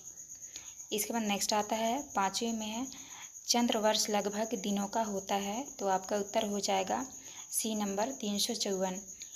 इसके बाद आते हैं आपके रिक्त स्थान वाले प्रश्न। तो आपको जो है प्रश्न क्रमांक 6 में भरना है यहाँ पे ब्रह्मा, यहाँ पे भरना है आपको 57, 8 में भरना है आपको पूर्णी। प्रश्न क्रमांक 9 में लिखा है कृष्ण पक्ष की अंतिम तिथि, तो यहाँ पे आपको लिख लेना है अमावस्या। इसके बाद 10वें में है विक्रम संवत का प्रथम माह है, तो आपको यहाँ पे लिखना है चैत्र, तो आप इस तरह भर लीजिएगा। इसके बाद नेक्स्ट क्वेश्चन आता है अति लघु उत्तरीय प्रश्न। प्रश्न क्रमांक 11 में है नव संवत्सर का अर्थ लिखिए। आपको उत्तर में करना है नव संवत्सर का अर्थ भारतीय नववर्ष अर्थात नए साल से है। 12 में है इन शब्दों में नी उपसर्ग लगाकर नए शब्द बनाइए। तो यहाँ पे आपको नी शब्द लगाकर नए शब्द बनाने हैं, निछल, निकपट और यहाँ पे होगा निफल। तो आप इस तरह बना लीजिएगा। इसके बाद नेक्स्ट क्वेश्चन आता है प्रश्न क्रमांक 13 में है ग्रीष्म ऋतु के भारतीय महीनों के नाम लिखिए। तो आपको उत्तर में लिखना है अप्रैल, मई, जून, जुलाई। इसके बाद 14 में है भारत का राष्ट्रीय पंचांग कौन सा है। आपको उत्तर में करना है विक्रम संवत। इसके बाद नेक्स्ट आता है आपका लघु उत्तरीय प्रश्न। प्रश्न क्रमांक 15 में है आप किन किन अवसरों पर पताकाएँ फहराते हैं और क्यों फहराते हैं। तो आपको आंसर में लिखना है 26 जनवरी, 15 अगस्त, गुड़ी पड़वा आदि पर्वों पर पताकाओं को फहराया जाता है, क्योंकि पताकाओं से हम सम्मान महसूस करते हैं। इसके बाद नेक्स्ट क्वेश्चन आता है आपका प्रश्न क्रमांक 16 में है प्रकृति के श्रृंगार से नव संवत्सर का क्या संबंध है। आपको उत्तर में लिखना है जिस प्रकार नव संवत्सर एक नया संवत होता है, उसी प्रकार प्रकृति में वसंत ऋतु के आगमन में हरियाली छा जाती है। इसी तरह प्रकृति वसंत ऋतु में अपना श्रृंगार करती है। इसके बाद नेक्स्ट आता है आपका प्रश्न क्रमांक 17 में है उत्तर और दक्षिण भारत में विक्रम संवत किस माह के आरंभ होता है, इन्हें क्या कहते हैं। आपको उत्तर में करना है उत्तर और दक्षिण भारत में विक्रम संवत कृष्ण पक्ष प्रतिपदा से प्रारंभ होता है। इसे पूर्णिमांत कहते हैं। इसके बाद नेक्स्ट क्वेश्चन आता है आपका प्रश्न क्रमांक 18 में है भगवान झूलेलाल के बारे में 4 वाक्य लिखिए। तो आपको उत्तर में लिखना है पहला है भगवान झूलेलाल का जन्म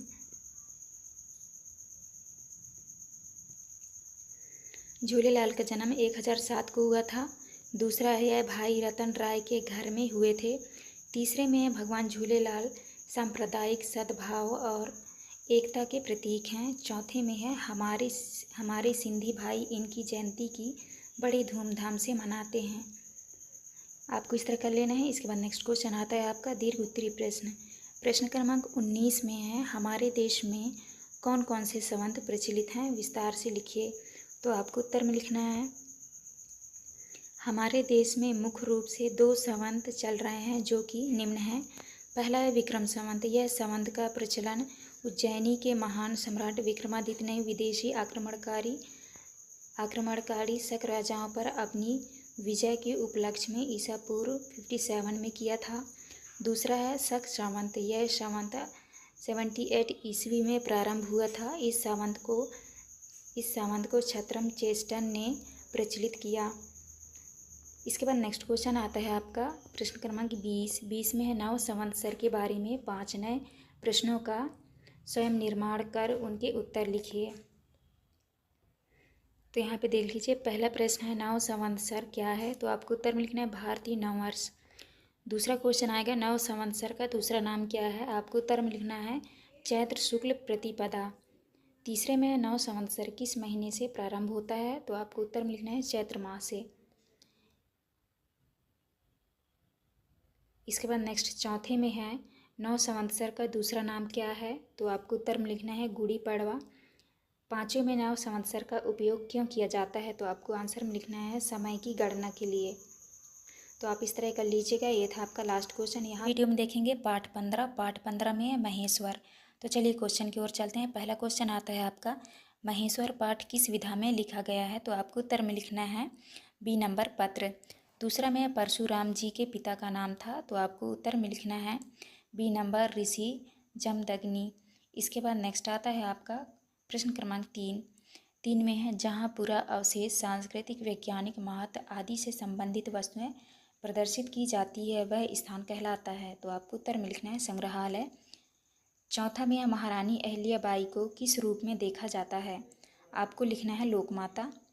इसके बाद नेक्स्ट क्वेश्चन है 5वें में है पुण्य सलीला में प्रयुक्त समास है। आपका 5वें का उत्तर हो जाएगा डी नंबर दिगु। इसके बाद नेक्स्ट आता है आपका रिक्त स्थानों वाले प्रश्न। तो 6वें में आपको भरना है का, 6वें में भरना है आपको का और 7वें में भरना है आपको यहाँ पे 100, यहाँ पे 500, 8वें में भरना है आपको अहिल्याबाई, 9वें में भरना है आपको मामा और 10वें में भरना है आपको मनोहर। आप इस तरह भर लीजिएगा। इसके बाद नेक्स्ट क्वेश्चन आता है प्रश्न क्रमांक 11। 11 में महेश्वर की कौन सी साड़ियाँ प्रसिद्ध है? आपको उत्तर मिलना है यहाँ की बनी रेशमी साड़ियाँ महेश्वरी साड़ियों के नाम से प्रसिद्ध है। 12 में प्रागैतिहासिक काल से क्या आशा है? आपको उत्तर करना है प्रागैतिहासिक काल के पूरा अवशेषों से पता चलता है कि उस समय यहाँ के लोग घास फूस के झोपड़ों में यह पहाड़ों के बने घरों में रहते थे। इसके बाद 13 में है अनु उपसर्ग लगाकर 4 शब्द बनाइए। तो आपको उत्तर में लिखना है अनुरास, अनुचित, अनुप्रास, अनुप्रयाग। तो आप इस तरह बना लीजिएगा। इसके बाद 14 में महेश्वर पर किस किस सभ्यता का प्रभाव पड़ा? इस दौरान क्या परिवर्तन हुआ? आपको उत्तर में करना है महेश्वर पर मौर्य सातवाहन और गुप्तकालीन सभ्यताओं का प्रभाव पड़ा। इस दौरान यहाँ अलंकार युक्त भवनों का निर्माण होने लगा। इसके बाद आता है आपका लघुत्तरीय प्रश्न। प्रश्न क्रमांक 15 में है पत्र के प्रमुख अंग कौन कौन से हैं? लिखिए।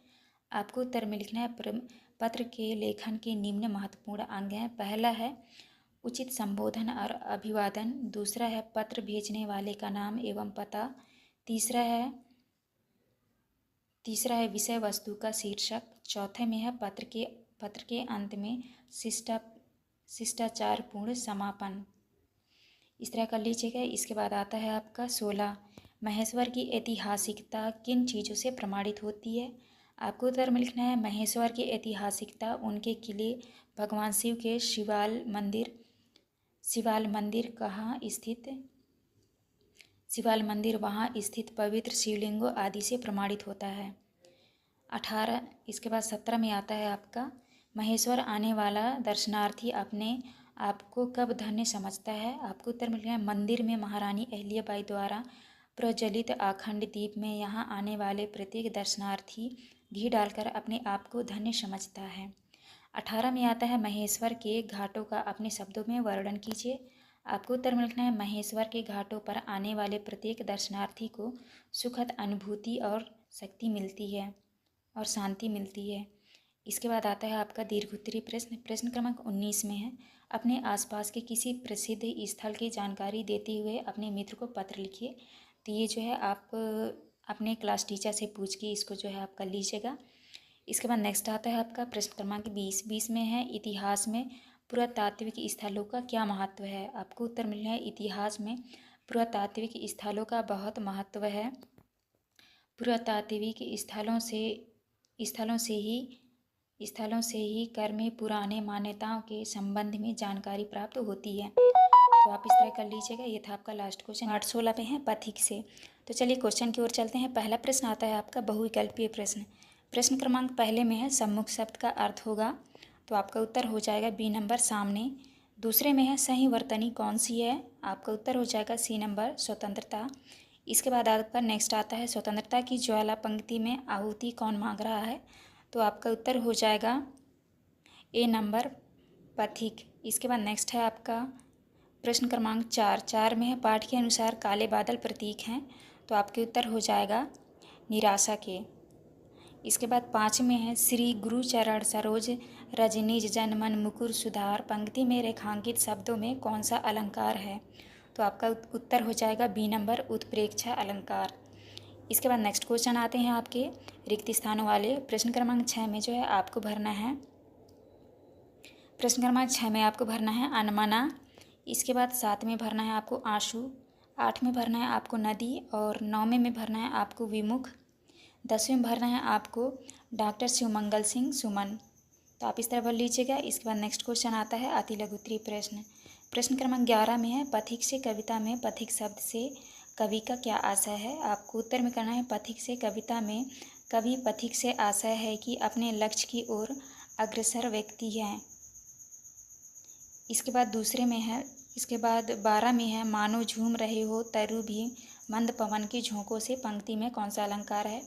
आपको उत्तर में करना है इस पंक्ति में उत्प्रेक्षा अलंकार है। इसके बाद आता है आपका प्रश्न क्रमांक 13 में है पथिक से कविता में प्रयुक्त हुए 4 पुनरुक्त शब्द लिखिए। तो उत्तर में लिखना है सुंदर, सुंदर, यहाँ पे हो जाएगा विदा विदा सुन सुन, तो आप इस तरह कर लीजिएगा। 14 में है, इस कविता में कवि ने कौन कौन से प्राकृतिक सौंदर्यों का वर्णन किया है। आपको उत्तर में लिखना है, इस कविता में कवि ने हरी भरी घास, सुंदर नदियाँ, सुंदर पहाड़, वन, झरने आदि का वर्णन किया है। इसके बाद नेक्स्ट क्वेश्चन आता है आपका लघु उत्तरीय प्रश्न। प्रश्न क्रमांक 15 में है, कवि ने सैनिक की विदा के समय का चित्रण किन शब्दों में किया है। तो आपको उत्तर में लिखना है, कवि कहते हैं कि जब युद्ध के मैदान में घायल सैनिक तड़प रहे होंगे, तब उन सैनिकों की याद में कुमकुम हाथ में लिए हुए उनकी स्त्रियां आँखों से आंसू बहा रही होंगी। इसके बाद नेक्स्ट आता है आपका प्रश्न क्रमांक 16 में है, कविता के आधार पर लिखिए कि माँ भारत माता मस्तकों की आहुति क्यों मांग रही है। आपको उत्तर में करना है, भारत माता मस्तकों की आहुति इसलिए मांग रही है ताकि युद्ध की देवी को माला पहनाने के लिए मस्तकों की कमी ना पड़ जाए। इसके बाद नेक्स्ट क्वेश्चन आता है आपका प्रश्न क्रमांक 17 में है, पथिक से कविता से हमें क्या प्रेरणा मिलती है। आपको उत्तर में लिखना है, पथिक कविता से कवि हमें यह प्रेरणा देना चाहता है कि यदि कोई व्यक्ति अपने लक्ष्य की ओर अग्रसर है तो उसे सांसारिक समस्या का साहस विवेकपूर्ण सामना करना चाहिए।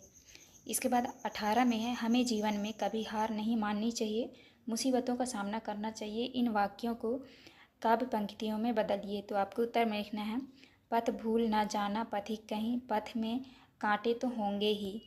इसके बाद नेक्स्ट आता है आपका दीर्घ उत्तरीय प्रश्न। प्रश्न क्रमांक 19 में है, आपको अपने जीवन में किन किन मुसीबतों का सामना करना पड़ा, आपने उन मुसीबतों का सामना कैसे किया, विस्तार से लिखिए।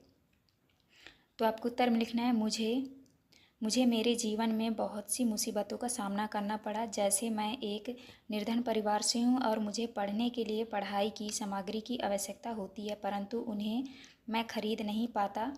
परंतु मैं हर मुसीबत का सामना अपनी हिम्मत और साहस से करता हूँ। इसके बाद नेक्स्ट आता है आपका प्रश्न क्रमांक 20।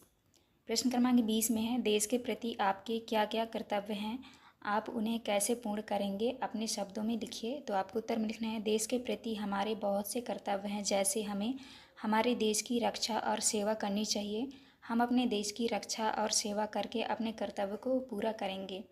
तो आप इस तरह कर लीजिएगा। ये था आपका लास्ट क्वेश्चन। यहाँ पे हमारी वीडियो कंप्लीट होती है। वीडियो अच्छी लगे तो प्लीज़ हमारे चैनल को लाइक एंड सब्सक्राइब करिएगा। ये पार्ट 17 वसीयतनामे का रहस्य। तो चलिए पहले क्वेश्चन की ओर चलते हैं। क्वेश्चन आता है, शिष्य गुरु के साथ गए, वाक्य में कारक होगा। आपका उत्तर हो जाएगा करुड़। दूसरे में पेड़ पर चिड़िया बैठी थी, रेखांकित शब्द का बहुवचन क्या होगा। तो आपका उत्तर हो जाएगा चिड़िया। इसके बाद आता है आपका प्रश्न क्रमांक 3 में है, राजा और वृद्ध किसान में क्या समानता थी। आपको उत्तर में करना है, दोनों न्यायप्रिय थे। चौथा में है, महाराजा को मरे 3 साल हो गए, ऐसा किसने कहा।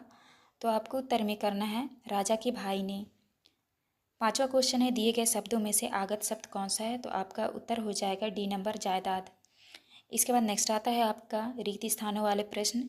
तो आपको जो है 6वीं में भरना है बरगद, 7वीं में भरना है आपको शायसी, और 8वीं में भरना है आपको अपना अपना, और 9वीं में भरना है आपको गुम, और 10वीं में भरना है आपको के लिए। तो आप इस तरह भर लीजिएगा। इसके बाद नेक्स्ट क्वेश्चन आता है अति लघु उत्तरीय प्रश्न। पाठ में महाराजा तो अंधे हो गए कहने का आशय क्या था। आपको उत्तर में लिखना है, इसका आशय है कि आजकल में व्यवस्था के कारण वे परिवार का ध्यान नहीं दे रहे थे। 12 में महाराजा तक पहुंचने के लिए कुल कितने महल थे। आपको उत्तर में करना है, महाराजा तक पहुंचने के लिए कुल 2 महल थे। इसके बाद 13 में है, वे सोचने लगे इतने बुद्धिमान व्यक्ति ने ऐसी वसीयत क्यों लिखी। इन दोनों वाक्यों को जोड़कर एक वाक्य बनाइए। तो आपको उत्तर में लिखना है, वे सोचने लगे कि वे इतने बुद्धिमान थे परंतु उन्होंने ऐसी वसीयत क्यों लिखी। 14 में है, वृद्ध व्यक्ति के मन में क्या जिज्ञासा थी। उत्तर है, वृद्ध व्यक्ति के मन में यह जिज्ञासा थी कि उसका कौन सा पुत्र बेईमान है। वृद्ध व्यक्ति यह जानना चाहता था। क्वेश्चन नंबर 15 में है, दूध का दूध और पानी का पानी करना मुहावरे का अर्थ बताते हुए वाक्य में प्रयोग कीजिए। आपको उत्तर में लिखना है, मुहावरे का अर्थ सही को सही, गलत को गलत का सही फैसला करना। वे राजा के पास जायदाद का बंटवारा करवाने आए तो राजा ने दूध का दूध पानी का पानी कर दिया। इसके बाद आता है आपका 16 में है, पाठ में महाराजा के द्वारा दिए गए निर्णय से आप क्या सहमत हैं? यदि हाँ तो क्यों, नहीं तो क्यों? आपको उत्तर में करना है पाठ में महाराजा के द्वारा किए गए निर्णय से हम सहमत हैं क्योंकि व्यक्तियों को सजा देना उचित है। 17 में वसीयतनामे का रहस्य पाठ के अनुसार चारों भाइयों में कौन सा भाई लालची था और क्यों? तो आपको उत्तर में करना है पाठ के अनुसार चारों भाइयों में से सबसे छोटा भाई लालची था क्योंकि वह सारी जायदाद हड़पना चाहता था।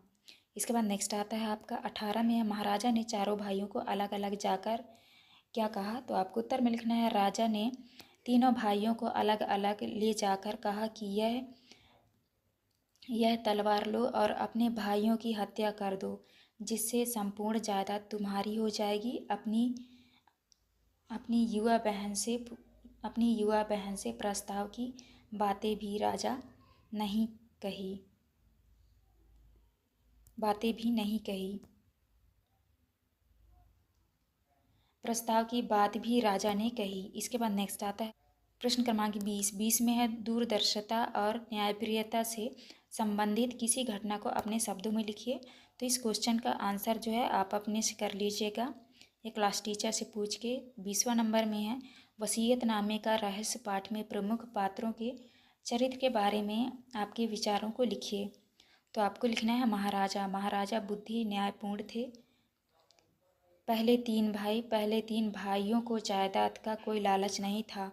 चौथा भाई लालची कपटी था। वृद्ध किसान दूरदर्शी तथा न्यायप्रिय था।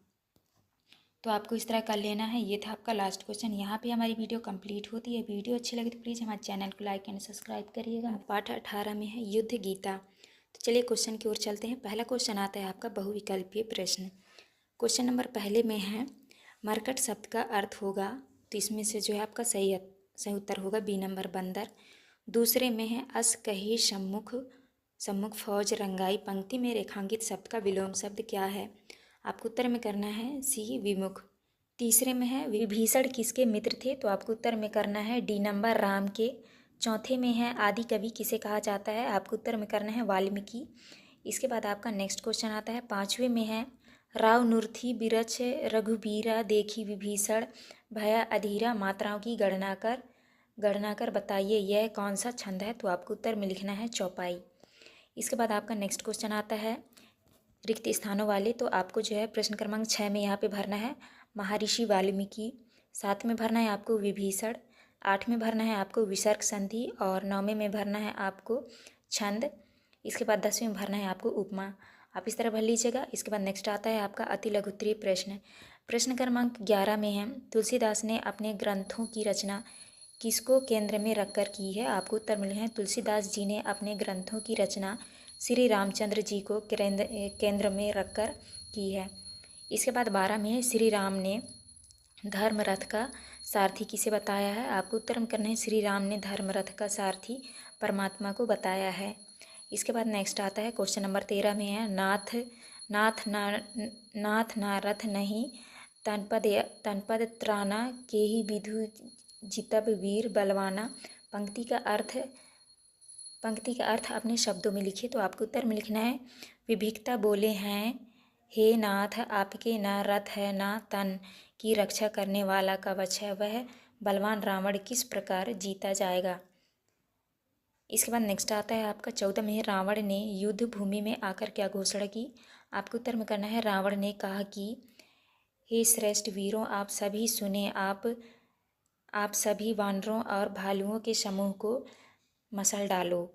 इसके बाद नेक्स्ट आता है आपका क्वेश्चन नंबर 15 में है रावण युद्ध के समय विभीषण क्यों चिंतित थे? आपको उत्तर में करना है विभीषण रामचंद्र जी से बहुत प्रेम करते थे। प्रेम की अधिकता होने के कारण विभीषण के मन में संदेह उठा कि रामचंद्र जी कुछ युद्ध में रावण पर विजय प्राप्त नहीं कर सकेंगे। इसके बाद आता है आपका प्रश्न क्रमांक 16 में है चतुरंगिनी सेना से आप क्या समझते हैं? आपको उत्तर में करना है जिस सेना में हस्ती अश्वरथ पद्धति माने जाते हैं उस सेना को चतुरंगिनी सेना कहा जाता है। 17 में सिंह शब्द के 2 पर्यायवाची लिखते हुए उनका वाक्य में प्रयोग कीजिए। आपको उत्तर में लिखना है सिंह शेर वनराज। पहला है शेर तो आपको वाक्य में प्रयोग करना है। शेर जंगल का राजा कहलाता है। दूसरा है वनराज, जंगल में सबसे खतरनाक जानवर वनराज है।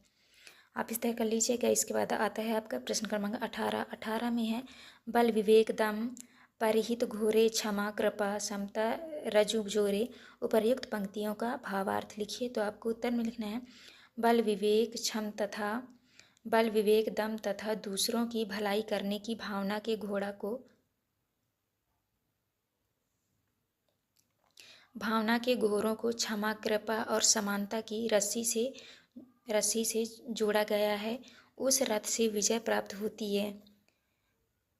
इसके बाद नेक्स्ट आता है आपका दीर्घोत्तरी प्रश्न। प्रश्न क्रमांक 19 में है प्राचीन काल में होने वाले युद्ध एवं वर्तमान में होने वाले युद्ध में क्या क्या अंतर है, विस्तार से लिखिए।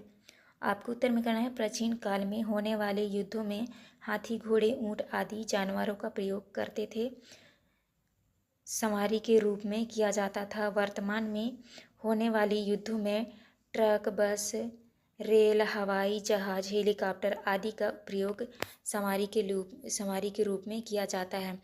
प्राचीन काल के युद्धों में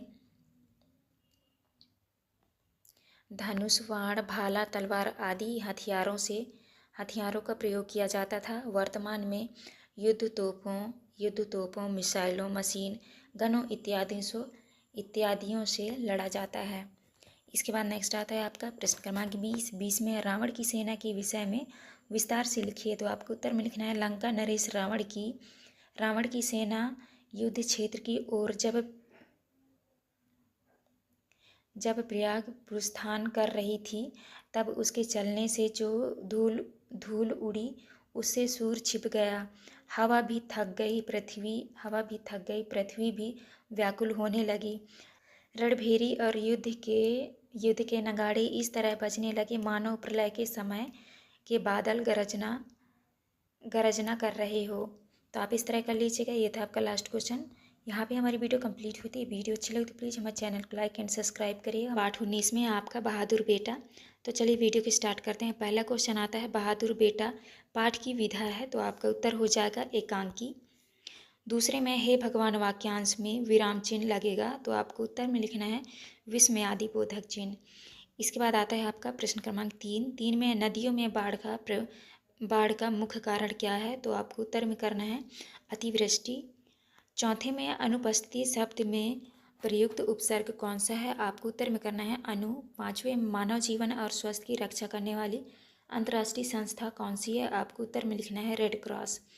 इसके बाद नेक्स्ट आता है आपका खाली स्थान वाले प्रश्न। तो आपको 6 में भरना है सहयोग, 7 में भरना है आपको भाई और 8 में भरना है आपको प्राथमिक उपचार, 9 में भरना है आपको योजक और 10वें में भरना है आपको कड़वाहट। आप इस तरह भर लीजिएगा। इसके बाद नेक्स्ट क्वेश्चन आता है आपका अति लघु उत्तरीय प्रश्न। प्रश्न क्रमांक 11 में है नाक शब्द का प्रयोग कर एक मुहावरा बनाइए तथा उसका अर्थ भी लिखिए। आपको उत्तर में लिखना है नाक कटवा देना। रामू ने परीक्षा में फेल होने के बाद अपने पिता की नाक कटवा दी। दूसरा प्रश्न है बेटा के 2 पर्यायवाची लिखिए। तो आपको लिखना है पहला पुत्र, लिख लीजिएगा आप लड़का। इसके बाद नेक्स्ट आता है आपका प्रश्न क्रमांक 13। 13 में रेड क्रॉस के सदस्यों को कैसे पहचाना जा सकता है, आपको उत्तर में लिखना है रेड क्रॉस के सदस्यों को उनकी ड्रेस तथा उनके लाल क्रॉस के मिसाइल से पहचाना जा सकता है।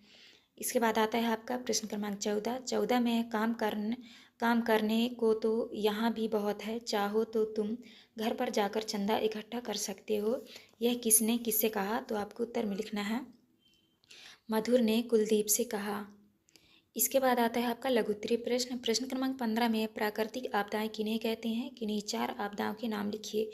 तो आपको उत्तर में लिखना है प्राकृतिक रूप से जो आपदाएं आती हैं उन्हें प्राकृतिक आपदा कहते हैं। पहला है बाढ़, दूसरा भूकंप, तीसरा सुनामी और चौथा है ज्वालामुखी विस्फोट। इसके बाद आता है आपका प्रश्न क्रमांक 16। 16 में मैं नदी के पास क्यों जाऊंगा, वह तो खुद ही हमारे पास आ गई, इसका आशय लिखिए। आपको उत्तर में करना है जब कुलदीप की माँ उसे समझाते हुए कहती है कि बेटा तुम नदी के पास मत जाना, तब कुलदीप कहता है कि मैं नदी के पास क्यों जाऊंगा, वह तो खुद हमारे पास आ गई है, अर्थात बाढ़ का पानी उनके घर तक आ गया है। इसके बाद नेक्स्ट आता है आपका प्रश्न क्रमांक 17। 17 में है आपदाग्रस्त लोगों की मदद के लिए क्या करना चाहिए। आपको उत्तर में लिखना है आपदाग्रस्त लोगों को उनकी आवश्यक वस्तुएं जैसे भोजन, पानी, दवाइयाँ इत्यादि देकर उनकी मदद करनी चाहिए। 18 में है बहादुर बेटा पाठ का कौन सा पात्र आपको अच्छा लगा और क्यों। आपको उत्तर में लिखना है बहादुर बेटा मैं हमें संदीप का पात्र अच्छा लगा क्योंकि उसने अपने प्राणों की चिंता किए बिना ही लोगों की मदद की। इसके बाद आता है आपका प्रश्न क्रमांक 19। 19 में है बाढ़ पीड़ितों की कोई 5 समस्याएं लिखिए। आपको उत्तर में लिखना है पहला है बाढ़ में खाने पीने की कमी आ जाती है। दूसरा है विद्युत काट दी जाती है जिससे बहुत से कार्य अवरुद्ध हो जाते हैं। तीसरा में है चिकित्सा सुविधा समाप्त हो जाती है। चौथे में है चारों ओर जब बाढ़ का पानी भर जाता है। पांचवा है ज़्यादा दिन तक बाढ़ का पानी भरने से विभिन्न प्रकार के रोग जन्म लेते हैं। इसके बाद आता है आपका प्रश्न क्रमांक 20। 20 में है बाढ़ से बचने के लिए आप अन्य स्थान पर जा रहे हैं तो अपने साथ क्या क्या लेकर जाएंगे। आपको उत्तर में लिखना है बाढ़ से बचने के लिए अगर अन्य स्थान पर जा रहे हैं तो अपने साथ हल्का सामान लेकर जाएंगे जैसे पैसे, टॉर्च, माचिस, दवाइयाँ, खाने पीने का सामान, कुछ बिस्तर, अपना कीमती सामान अथवा अन्य सामान जो हमारी आवश्यकता में आए। तो आप इस तरह कर लीजिएगा। ये था आपका लास्ट क्वेश्चन। यहाँ पे हमारी वीडियो कंप्लीट होती है। पार्ट 20 में है नन्हा सत्याग्रही। तो चलिए क्वेश्चन की ओर चलते हैं। पहला क्वेश्चन आता है आपका अखबार वालों को भनक पड़ गई तो तिल का ताड़ बनेगा वाक्य में रेखांकित वाक्यांश क्या है। तो आपको उत्तर में लिखना है मुहावरा। दूसरे में वे नई वर्दी पहनकर तैयार होने लगे वाक्य में विशेषण है। तो आपको उत्तर में करना है वे। तीसरा में है मोहन नाराज था क्योंकि। तो आपको उत्तर में करना है थानेदार ने चपट लगा दी थी। चौथा है मोहन के सत्याग्रह में उसका साथ किसने दिया। आपको उत्तर में करना है माँ ने। इसके बाद आपका नेक्स्ट क्वेश्चन आता है 5वें में है ईमानदारी शब्द में संज्ञा है। तो आपका उत्तर हो जाएगा भाववाचक। आप इस तरह कर लीजिएगा। इसके बाद आपका नेक्स्ट क्वेश्चन आता है रिक्त स्थानों वाले प्रश्न। तो 6वें में आपको भरना है गांधी जी, 7वें में भरना है आपको गुल्लू और 8वें में भरना है आपको सत्याग्रह, 9वें में भरना है आपको वाला और 10वें में भरना है आपको प्रेरणार्थक। आप इस तरह भर लीजिएगा। इसके बाद नेक्स्ट क्वेश्चन आता है आपका अति लघुत्तरीय प्रश्न। प्रश्न क्रमांक 11 में है मोहन की तख्ती के पन्ने पर क्या लिखा था। आपको उत्तर में लिखना है अत्याचार को सहना, उसे बढ़ावा देना। 12 में है गांधी जयंती कब मनाई जाती है। आपको उत्तर में लिखना है गांधी जयंती 2 अक्टूबर को मनाई जाती है। 13 में किन्हीं 2 राष्ट्रीय त्योहारों के नाम लिखिए। तो आपको उत्तर में लिखना है स्वतंत्रता दिवस, गणतंत्र दिवस। इसके बाद 14 में है अत्याचार शब्द का संधि विच्छेद कर लिखिए। तो आपको लिखना है अति धन आचार। तो आपका हो जाएगा अत्याचार। इसके बाद नेक्स्ट आता है आपका प्रश्न क्रमांक 15। 15 में है पाठ में आए किन्हीं 3 मुहावरों को छांट कर लिखिए। आपको उत्तर में लिखना है तिल का ताड़ बनाना, दूसरा है टस से मस ना होना, तीसरा है पहाड़ टूट पड़ना। आप इस तरह कर लीजिएगा। इसके बाद आता है आपका प्रश्न क्रमांक 16। 16 में है पाठ में आए उर्दू भाषा के किन्हीं 3 शब्दों को छांट कर लिखिए एवं वाक्य में प्रयोग कीजिए। तो आपको उत्तर में लिखना है बदतमीज, गांव के सरपंच जी का लड़का बड़ा बदतमीज है। दूसरा है ईमानदार, इंसान की ईमानदारी सबसे बड़ी धरोहर है। तीसरा है दफ़ा, शिक्षक ने बदमाश बच्चों को दफ़ा होने को कहा।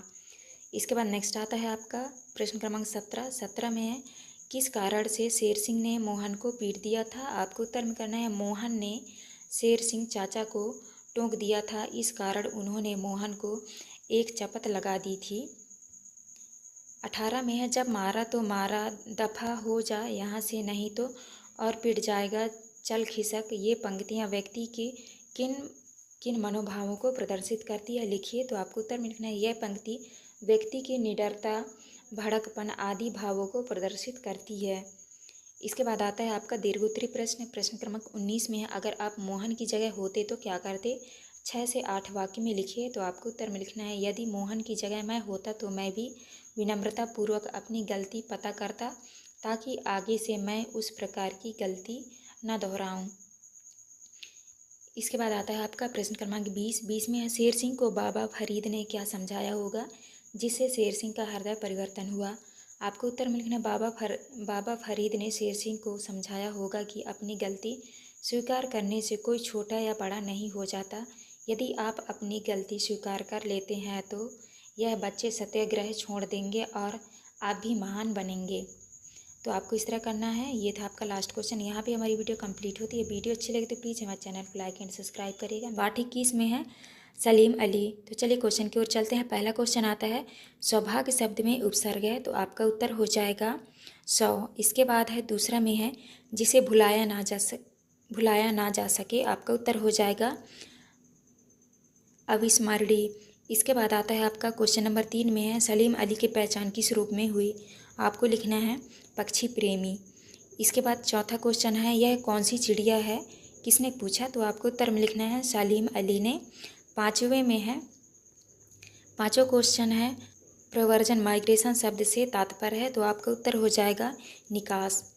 इसके बाद नेक्स्ट आता है आपका रिक्त स्थानों वाले प्रश्न। तो आपको छठवें में भरना है बयां, सातवें में भरना है आपको सलीम अली और आठवें में भरना है आपको ता, नौवें में भरना है आपको दिगु और 10वें में भरना है आपको महाविद्यालय। आप इस तरह भर लीजिएगा। इसके बाद नेक्स्ट क्वेश्चन आता है आपका अति लघु उत्तरीय प्रश्न। प्रश्न क्रमांक 11 में है नर बया पक्षी को वर्षा ऋतु में ही क्यों पहचाना जा सकता है, तो आपको उत्तर में करना है नर बया पक्षी को वर्षा ऋतु में उनके गले पर लगे पीले निशान से पहचाना जाता है। 12 में है बुक ऑफ इंडियन वर्ड्स पुस्तक की क्या विशेषता है, आपको उत्तर में लिखना है बुक ऑफ इंडियन वर्ड्स की विशेषता यह है कि उसमें पक्षियों के नाम और चित्र दोनों रहा करते थे।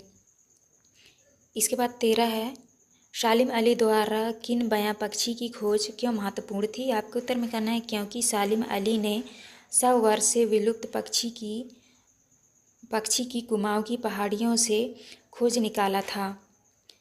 इसके बाद 14 में है प्र उपसर्ग लगाकर 4 शब्द बनाइए, तो आपको लिखना है प्रचार, प्राथमिक, प्रायिकता, प्रवचन। आप इस तरह लिख लीजिएगा। इसके बाद आता है लघु उत्तरीय प्रश्न। प्रश्न क्रमांक 15 में है सलीम अली को स्वयं परीक्षण और प्रेक्षण का क्या महत्व समझ में आया, तो आपको उत्तर में लिखना है उन्हें स्वयं परीक्षण और प्रेक्षण का महत्व समझ में आया और यह भी जान गए कि आंखें बंद करके किसी की बातों को चाहे वह कितनी भी प्रसिद्ध व्यक्ति ने क्यों ना कही हो स्वीकार नहीं करनी चाहिए। नेक्स्ट आता है आपका 16 में है पक्षियों के बारे में जानने के लिए उनके विषय में किन किन बातों का प्रेक्षण जरूरी है, तो आपको उत्तर में लिखना है पक्षियों के बारे में जानने के लिए उनके बारे में उनका नाम, आकृति, रंग, रूप, भोजन, उनकी आदतें और प्रजनन का समय जानना जरूरी है। नेक्स्ट है आपका 17 में है आपको कौन सा पक्षी सबसे अच्छा लगता है, उस पक्षी की 3-4 विशेषताएं लिखिए, तो आपको उत्तर में लिखना है वह बहुत सुंदर दिखता है, दूसरा है उसके पंख मुझे अच्छे लगते हैं, तीसरा है मोर की आवाज़ मुझे प्रिय लगती है। आप इस तरह कर लीजिएगा। इसके बाद आता है आपका प्रश्न क्रमांक 18 में वह कौन सी आंतरिक भावनाएं थी जिन्होंने सलीम अली को पक्षी विज्ञानी बना दिया, तो आपको उत्तर में करना है सलीम अली की पक्षियों के प्रति प्रेम, लगाव और जिज्ञासा जैसी आंतरिक भावनाओं ने सलीम अली को पक्षी विज्ञानी बना दिया। इसके बाद आता है दीर्घ उत्तरीय प्रश्न। प्रश्न क्रमांक 19 में एक सफल पक्षी विज्ञानी बनने के लिए कौन सी विशेषताओं का होना आवश्यक है, लिखिए। आपको उत्तर में लिखना है एक सफल पक्षी विज्ञानी बनने के लिए एक व्यक्ति में पक्षियों के प्रति प्रेम, लगाव, जिज्ञासा और पक्षियों के प्रति जानकारी आदि विशेषताएं होनी चाहिए। इसके बाद नेक्स्ट आता है आपका प्रश्न क्रमांक 20 में है आपके आसपास पाए जाने वाले पक्षियों में से किसी एक पक्षी के बारे में 8 से 10 वाक्य लिखिए, तो आपको चिड़िया के बारे में लिख देना है। पहला है चिड़िया बहुत छोटी और प्यारी होती है, दूसरा है चिड़िया का रंग काला और सफ़ेद होता है, तीसरा पॉइंट है चिड़िया अनाज, फल, बीज और कोई आदि खाती है, चौथा पॉइंट है चिड़िया की औसत आयु 3 वर्ष से 5 वर्ष तक होती है, पाँचवा है एक चिड़िया का औसतन वजन 24 से 40 ग्राम होता है। तो आपको इस तरह करना है। ये था आपका लास्ट क्वेश्चन। यहाँ पे हमारी वीडियो कंप्लीट होती है। आज की वीडियो में देखेंगे पाठ 22 में है गीता का मर्म। तो चलिए क्वेश्चन की ओर चलते हैं। पहला क्वेश्चन आता है आपका अनंत पाल की क्या विशेषता थी, आपको उत्तर में करना है वे विद्वानों का आदर करते थे। दूसरे में निम्न में से शिक्षा प्राप्त करने का उद्देश्य रही है, तो आपको उत्तर में लिखना है मानव कल्याण। तीसरे में है पार्थ नाम किसका है, तो आपको उत्तर में लिखना है अर्जुन का। इसके बाद नेक्स्ट क्वेश्चन आता है आपका चौथा में है आप व्यर्थ ही कष्ट कर रहे हैं, वाक्य में सर्वनाम है, तो आपको उत्तर में लिखना है आप। पाँचवें में है धनुधर शब्द का सही संधि विच्छेद है, तो आपको उत्तर में लिखना है डी नंबर धनुर प्लस धर। इसके बाद नेक्स्ट आता है आपका रिक्त स्थानों वाले प्रश्न। छठवें में आपको भरना है कृष्ण, सातवें में भरना है आपको 700, आठवें में भरना है आपको वाचाल वाचाल, नौवें में भरना है आ और 10वें में भरना है निषेधवाचक। आप इस तरह भर लीजिएगा। इसके बाद आता है आपका प्रश्न क्रमांक 11। 11 में है गीता का मर्म पाठ के अनुसार पंडित गवर्ण ने राजपाट लेने से इनकार क्यों कर दिया। आपको उत्तर में लिखना है पंडित ने कहा कि मैं एक पंडित हूँ, राजभोग अथवा आधे राज्य का लालच मेरे आत्म कल्याण के लिए उचित नहीं है। 12 में विद्वानों का आदर करने वाले आनंदपाल का व्यवहार क्यों बदल गया था। आपको उत्तर में करना है राज न देने और कुटिलता के कारण आनंदपाल का व्यवहार बदल गया। 13 में अर्जुन का धनुर्विद्या सीखने का उद्देश्य क्या था। आपको लिखना है न्याय की रक्षा और दुष्टों का दमन करने के लिए। इसके बाद आता है प्रश्न क्रमांक 14। 14 में भगवत गीता का उपदेश किसने किसको दिया था। आपको उत्तर में लिखना है भगवान श्री कृष्ण ने कुरुक्षेत्र के मैदान में अर्जुन को गीता का उपदेश दिया था। इसके बाद आता है आपका लघुत्तरीय प्रश्न। प्रश्न क्रमांक 15 में है अर्जुन का प्रसंग सुनने के बाद राजा आनंदपाल के विचारों में क्या परिवर्तन हुआ। आपको उत्तर में लिखना है इस प्रसंग ने राजा आनंदपाल के मन में हलचल मचा दी। उन्हें लगा कि राजा के रूप में उनका कार्य जन कल्याण होना चाहिए, राजभोग की हिस्सा नहीं। उनके मन में वैराग भाव जागृत हो गया। इसके बाद नेक्स्ट आता है आपका प्रश्न क्रमांक 16। 16 में महायोगी विशाख के अनुसार राजा आनंदपाल और पंडित गौवर्ण ने गीता के मर्म को क्यों नहीं समझा था। आपको उत्तर में लिखना है क्योंकि गौवर्ण यदि गीता का मर्म जानते भी तो वे इस प्रपंच में न पढ़ते, और यदि राजा आनंदपाल गीता का मर्म जानते तो वे इसका अनादर करते। इसके बाद 17 में है यह कहानी हमें क्या सिखाती है, अपने शब्दों में लिखिए। आपको उत्तर में लिखना है यह कहानी हमें यह सिखाती है कि हमें अपने मन में लालच नहीं करना चाहिए और हमारा कार्य जन कल्याण होना चाहिए। इसके बाद नेक्स्ट आता है आपका प्रश्न क्रमांक 18। 18 में है गीता का मर्म पाठ के अनुसार विद्या प्राप्त करने का वास्तविक उद्देश्य क्या है। आपको उत्तर में करना है इस पाठ के अनुसार विद्या प्राप्त करने का वास्तविक उद्देश्य मानव कल्याण होना चाहिए। इसके बाद आता है आपका दीर्घोत्तरीय प्रश्न। प्रश्न क्रमांक 19 में है गीता का मर्म पाठ के अनुसार गीता का मर्म वास्तविक ज्ञान क्या है, उदाहरण सहित लिखिए। आपको उत्तर में करना है गीता का मर्म पाठ के अनुसार गीता कर्मक निम्न है। पहला पॉइंट है आपका बिना फल की इच्छा के कर्म करते रहना चाहिए। दूसरा है निर्बल को सफल बनाने का प्रयत्न करना। तीसरा है लालच रखते हुए हमें कोई कार्य नहीं करना चाहिए। चौथा है नारी की हर संभव सुविधा प्रदान करना चाहिए। इसके बाद आता है आपका 20 में है गीता का मर्म पाठ से अपने जीवन में क्या सीख अपनाएंगे। आपको उत्तर में लिखना है गीता का मर्म पाठ से हम अपने जीवन में निम्न सीख अपनाएंगे। लालच नहीं करना चाहिए। दूसरा है जन कल्याण करना। तीसरा है वैरागी होना। तो आप इस तरह कर लीजिएगा। ये था लास्ट क्वेश्चन। यहाँ पे हमारी वीडियो कंप्लीट होती है। आज की वीडियो में देखेंगे पाठ 23। पाठ 23 में है महान विभूति दानवीर डॉक्टर सर हरि सिंह गौर। तो चलिए क्वेश्चन की ओर चलते हैं। पहला क्वेश्चन आता है आपका सही वर्तनी कौन सी है, तो आपको उत्तर में करना है संघर्ष। इसके बाद दूसरे में है जिसके आर पार देखा जा सके, वाक्य के लिए एक शब्द होगा, तो आपको उत्तर में लिखना है पारदर्शी। इसके बाद तीसरा क्वेश्चन है डॉक्टर हरि सिंह गौर इनमें से क्या नहीं थे, तो आपको उत्तर में करना है गायक। चौथे में है डॉक्टर हरि सिंह गौर समर्थक थे, उत्तर में करना है ज्ञान के। पाँचवें में है आपका अधिवक्ता शब्द का प्रयोग किसके लिए किया जाता है, तो आपको उत्तर में करना है वकील। इसके बाद नेक्स्ट आता है आपका रिक्त स्थानों वाले प्रश्न। तो प्रश्न क्रमांक 6 में आपको भरना है सर, 7 में भरना है आपको विदुषी, 8 में भरना है आपको अनागत, और 9वें में भरना है आपको सरस्वती लक्ष्मी, और 10वें में भरना है आपको और। तो आप इस तरह भर लीजिएगा। इसके बाद नेक्स्ट क्वेश्चन आता है आपका अति लघुत्तरीय प्रश्न। प्रश्न क्रमांक 11 में है प्रश्न क्रमांक 11 में है डॉक्टर हरि सिंह गौर की उन्नति में किसका संघर्ष उल्लेखनीय है। आपको उत्तर में करना है उनकी लगनशीलता, परिश्रमी प्रवृत्ति, सेवा भाव और दानशीलता। प्रश्न क्रमांक 12 में है विधिवेत्ता शब्द का प्रयोग करते हुए एक वाक्य का निर्माण करके लिखिए।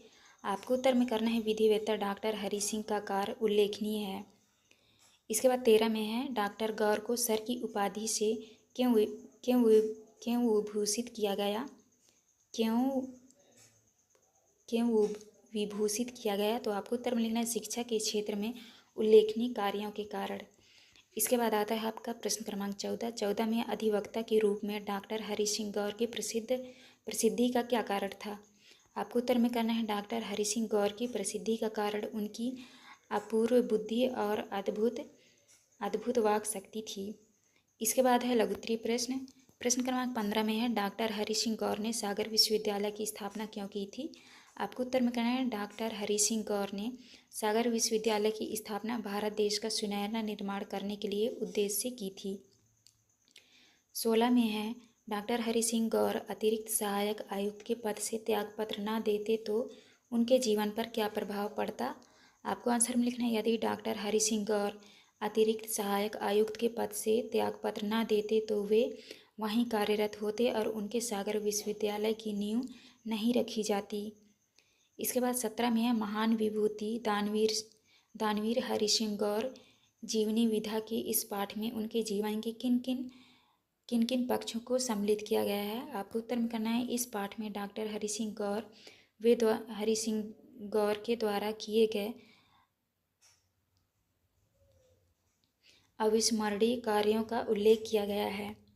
इसके बाद 18 में है डॉक्टर हरि सिंह गौर द्वारा सागर विश्वविद्यालय की स्थापना का क्या महत्व है। तो आपको उत्तर मिलना डॉक्टर हरि सिंह गौर सागर विश्वविद्यालय की स्थापना के समय से इसे उच्च शिक्षा विज्ञान कृषि विधि भूगर्भ शास्त्र चिकित्सा और यांत्रिकी शिक्षा का केंद्र बनाना चाहते थे। इसके बाद आता है आपका दीर्घोत्तरीय प्रश्न। प्रश्न क्रमांक 19 में है डॉक्टर हरि सिंह गौर ने शिक्षा और कानून के क्षेत्र में देश की बहुत सेवाएं की है। इस कथन को उदाहरण सहित विस्तार से स्पष्ट कीजिए। आपको उत्तर में कहना है डॉक्टर हरि सिंह गौर ने शिक्षा के क्षेत्र में अपना योगदान दिया। वे देश के सर्वोत्तम निर्माण के लिए शिक्षा को जरूरी मानते थे। सागर विश्वविद्यालय की स्थापना उन्होंने शिक्षा प्रदान करने के उद्देश्य से ही की थी और वे स्वयं प्रथम श्रेणी के शिक्षार्थी थे। इसके बाद 20 में है डॉक्टर हरि सिंह गौर के विद्यार्थी जीवन पर प्रकाश डालिए। आपको उत्तर में लिखना है डॉक्टर हरि सिंह गौर की प्रारंभिक शिक्षा सागर में और इंटरमीडिएट तक से शिक्षा पहले जबलपुर बाद में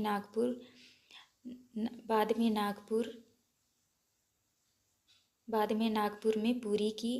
आगे की शिक्षा के लिए उन्होंने नागपुर के ही समीप कॉलेज में प्रवेश लिया। उस समय अंग्रेजों और अर्थशास्त्र में ऑनर्स करने वाले प्रथम छात्र थे। तो आप किस तरह करना है, ये था आपका लास्ट क्वेश्चन। यहाँ पे हमारी वीडियो कंप्लीट होती है। वीडियो अच्छी लगी तो प्लीज़ हमारे चैनल को लाइक एंड सब्सक्राइब करें। पार्ट 24 में है महर्षि परशुराम। तो चलिए वीडियो की स्टार्ट करते हैं। पहला क्वेश्चन आता है महर्षि परशुराम पाठ के आधार पर शास्त्र ज्ञान के साथ साथ किस बल की आराधना आवश्यक है। आपको उत्तर में करना है शस्त्र बल।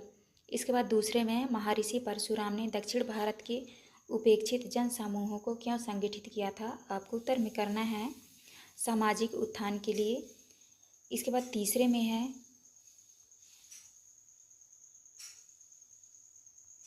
तीसरा क्वेश्चन है परशु का अर्थ है। तो आपको उत्तर में करना है कुठार। इसके बाद नेक्स्ट आता है आपका चौथे में है संस्मरण शब्द में कौन सा प्रत्यय शब्दांश लगाकर संस्मरणीय शब्द बनेगा। तो आपको उत्तर में लिखना है बी नंबर ई। इसके बाद पांचवें में है समीक्षा शब्द का संधि विच्छेद है। तो आपको उत्तर में लिखना है परधन इच्छा। तो आप इस तरह कर लीजिएगा। इसके बाद आपका नेक्स्ट क्वेश्चन आता है। नेक्स्ट है आपका रिक्त स्थानों वाले प्रश्न। तो आपको छठवें में भरना है शिव और सातवें में भरना है आपको मार्शल आर्ट, आठवें में भरना है आपको धनुष और नौवें में भरना है आपको पंछी और 10वें में भरना है आपको तत्पुरुष। आप इस तरह भर लीजिएगा। इसके बाद नेक्स्ट आता है आपका प्रश्न क्रमांक 11 में है महर्षि परशुराम का जन्म किस युग में हुआ था? आपको उत्तर में क्या करना है? महर्षि परशुराम का जन्म चैत्रा युग में हुआ। 12वें पाठ के आधार पर महर्षि परशुराम की वंश परंपरा के व्यक्तियों के नाम क्रम से लिखे। तो आपको उत्तर में लिखना है पिता को पिता महर्षि जमदग्नि, माता रेणुका, पितामह महर्षि ऋतिक और पितामह महर्षि भृगु। इसके बाद नेक्स्ट क्वेश्चन आता है प्रश्न क्रमांक 13 में पौराणिक ग्रंथों और जनमानस में महर्षि परशुराम की कौन सी छवि अंकित है? आपको उत्तर में करना है पौराणिक ग्रंथों के अनुसार महर्षि परशुराम को विष्णु के छठे अवतार के रूप में माना जाता है। 14 में महर्षि परशुराम किस बात के समन्वय के प्रतीक हैं? तो आपको उत्तर मिल है महर्षि परशुराम शस्त्र शास्त्र की समन्वयी शक्ति के प्रतीक हैं। इसके बाद आता है आपका लघुत्तरीय प्रश्न। प्रश्न क्रमांक 15 में है भार्गव राम परशुराम क्यों कहलाए जाने लगे थे? आपको उत्तर मिलना है भृगुकुल में जन्म लेने के कारण उन्हें भार्गव परशुराम कहा जाने लगा। 16 में है परशुराम जी ने श्री राम के संबंध में अपने संदेह को कैसे दूर किया? आपको उत्तर मिल गया है परशुराम जी ने अपना दिव्य शस्त्र सारंग नामक धनुष जो विष्णु का धनुष था उसे श्री राम के हाथों में देकर ऊपर प्रत्याचा चढ़ाने को कहा और राम ने उस पर प्रत्याचढ़ा दिया, जिससे परशुराम का संदेह दूर हो गया। इसके बाद आता है आपका प्रश्न क्रमांक 17 में महर्षि परशुराम द्वारा शस्त्र का प्रयोग किस उद्देश्य के लिए किया जाता था? आपको उत्तर में लिखना है महर्षि परशुराम द्वारा शस्त्र का प्रयोग मानव समाज में आत्मरक्षण और सामाजिक सुख संरक्षण के लिए किया था। 18 में महर्षि परशुराम ने किन किन लोगों को शस्त्र शिक्षा दी और क्यों? आपको उत्तर में करना है शास्त्र और शस्त्रों में निपुण महर्षि परशुराम के द्वारा युग में देवव्रत भीम द्रोणाचार्य आदि को शस्त्र विद्या की शिक्षा दी थी। इसके बाद नेक्स्ट क्वेश्चन आता है आपका दीर्घोत्तरीय प्रश्न। प्रश्न क्रमांक 19 में है महर्षि परशुराम जी द्वारा सामाजिक उत्थान के लिए किए गए कार्यों का उल्लेख कीजिए। आपको उत्तर मिलना महर्षि परशुराम ने सामाजिक उत्थान की दृष्टि से तत्कालीन दक्षिण भारत के तटवर्ती निवासरत अपेक्षित जनसमूहों को संगठित किया, उन्हें शिक्षित और संस्कारित कर समाज की मुख्य धारा में सम्मिलित किया। इसके बाद आता है तो ये था आपका लास्ट क्वेश्चन। यहाँ पे हमारी वीडियो कंप्लीट होती है। वीडियो अच्छी लगी तो प्लीज़ हमारे चैनल को लाइक एंड सब्सक्राइब करिएगा। मिलते हैं अब नेक्स्ट वीडियो।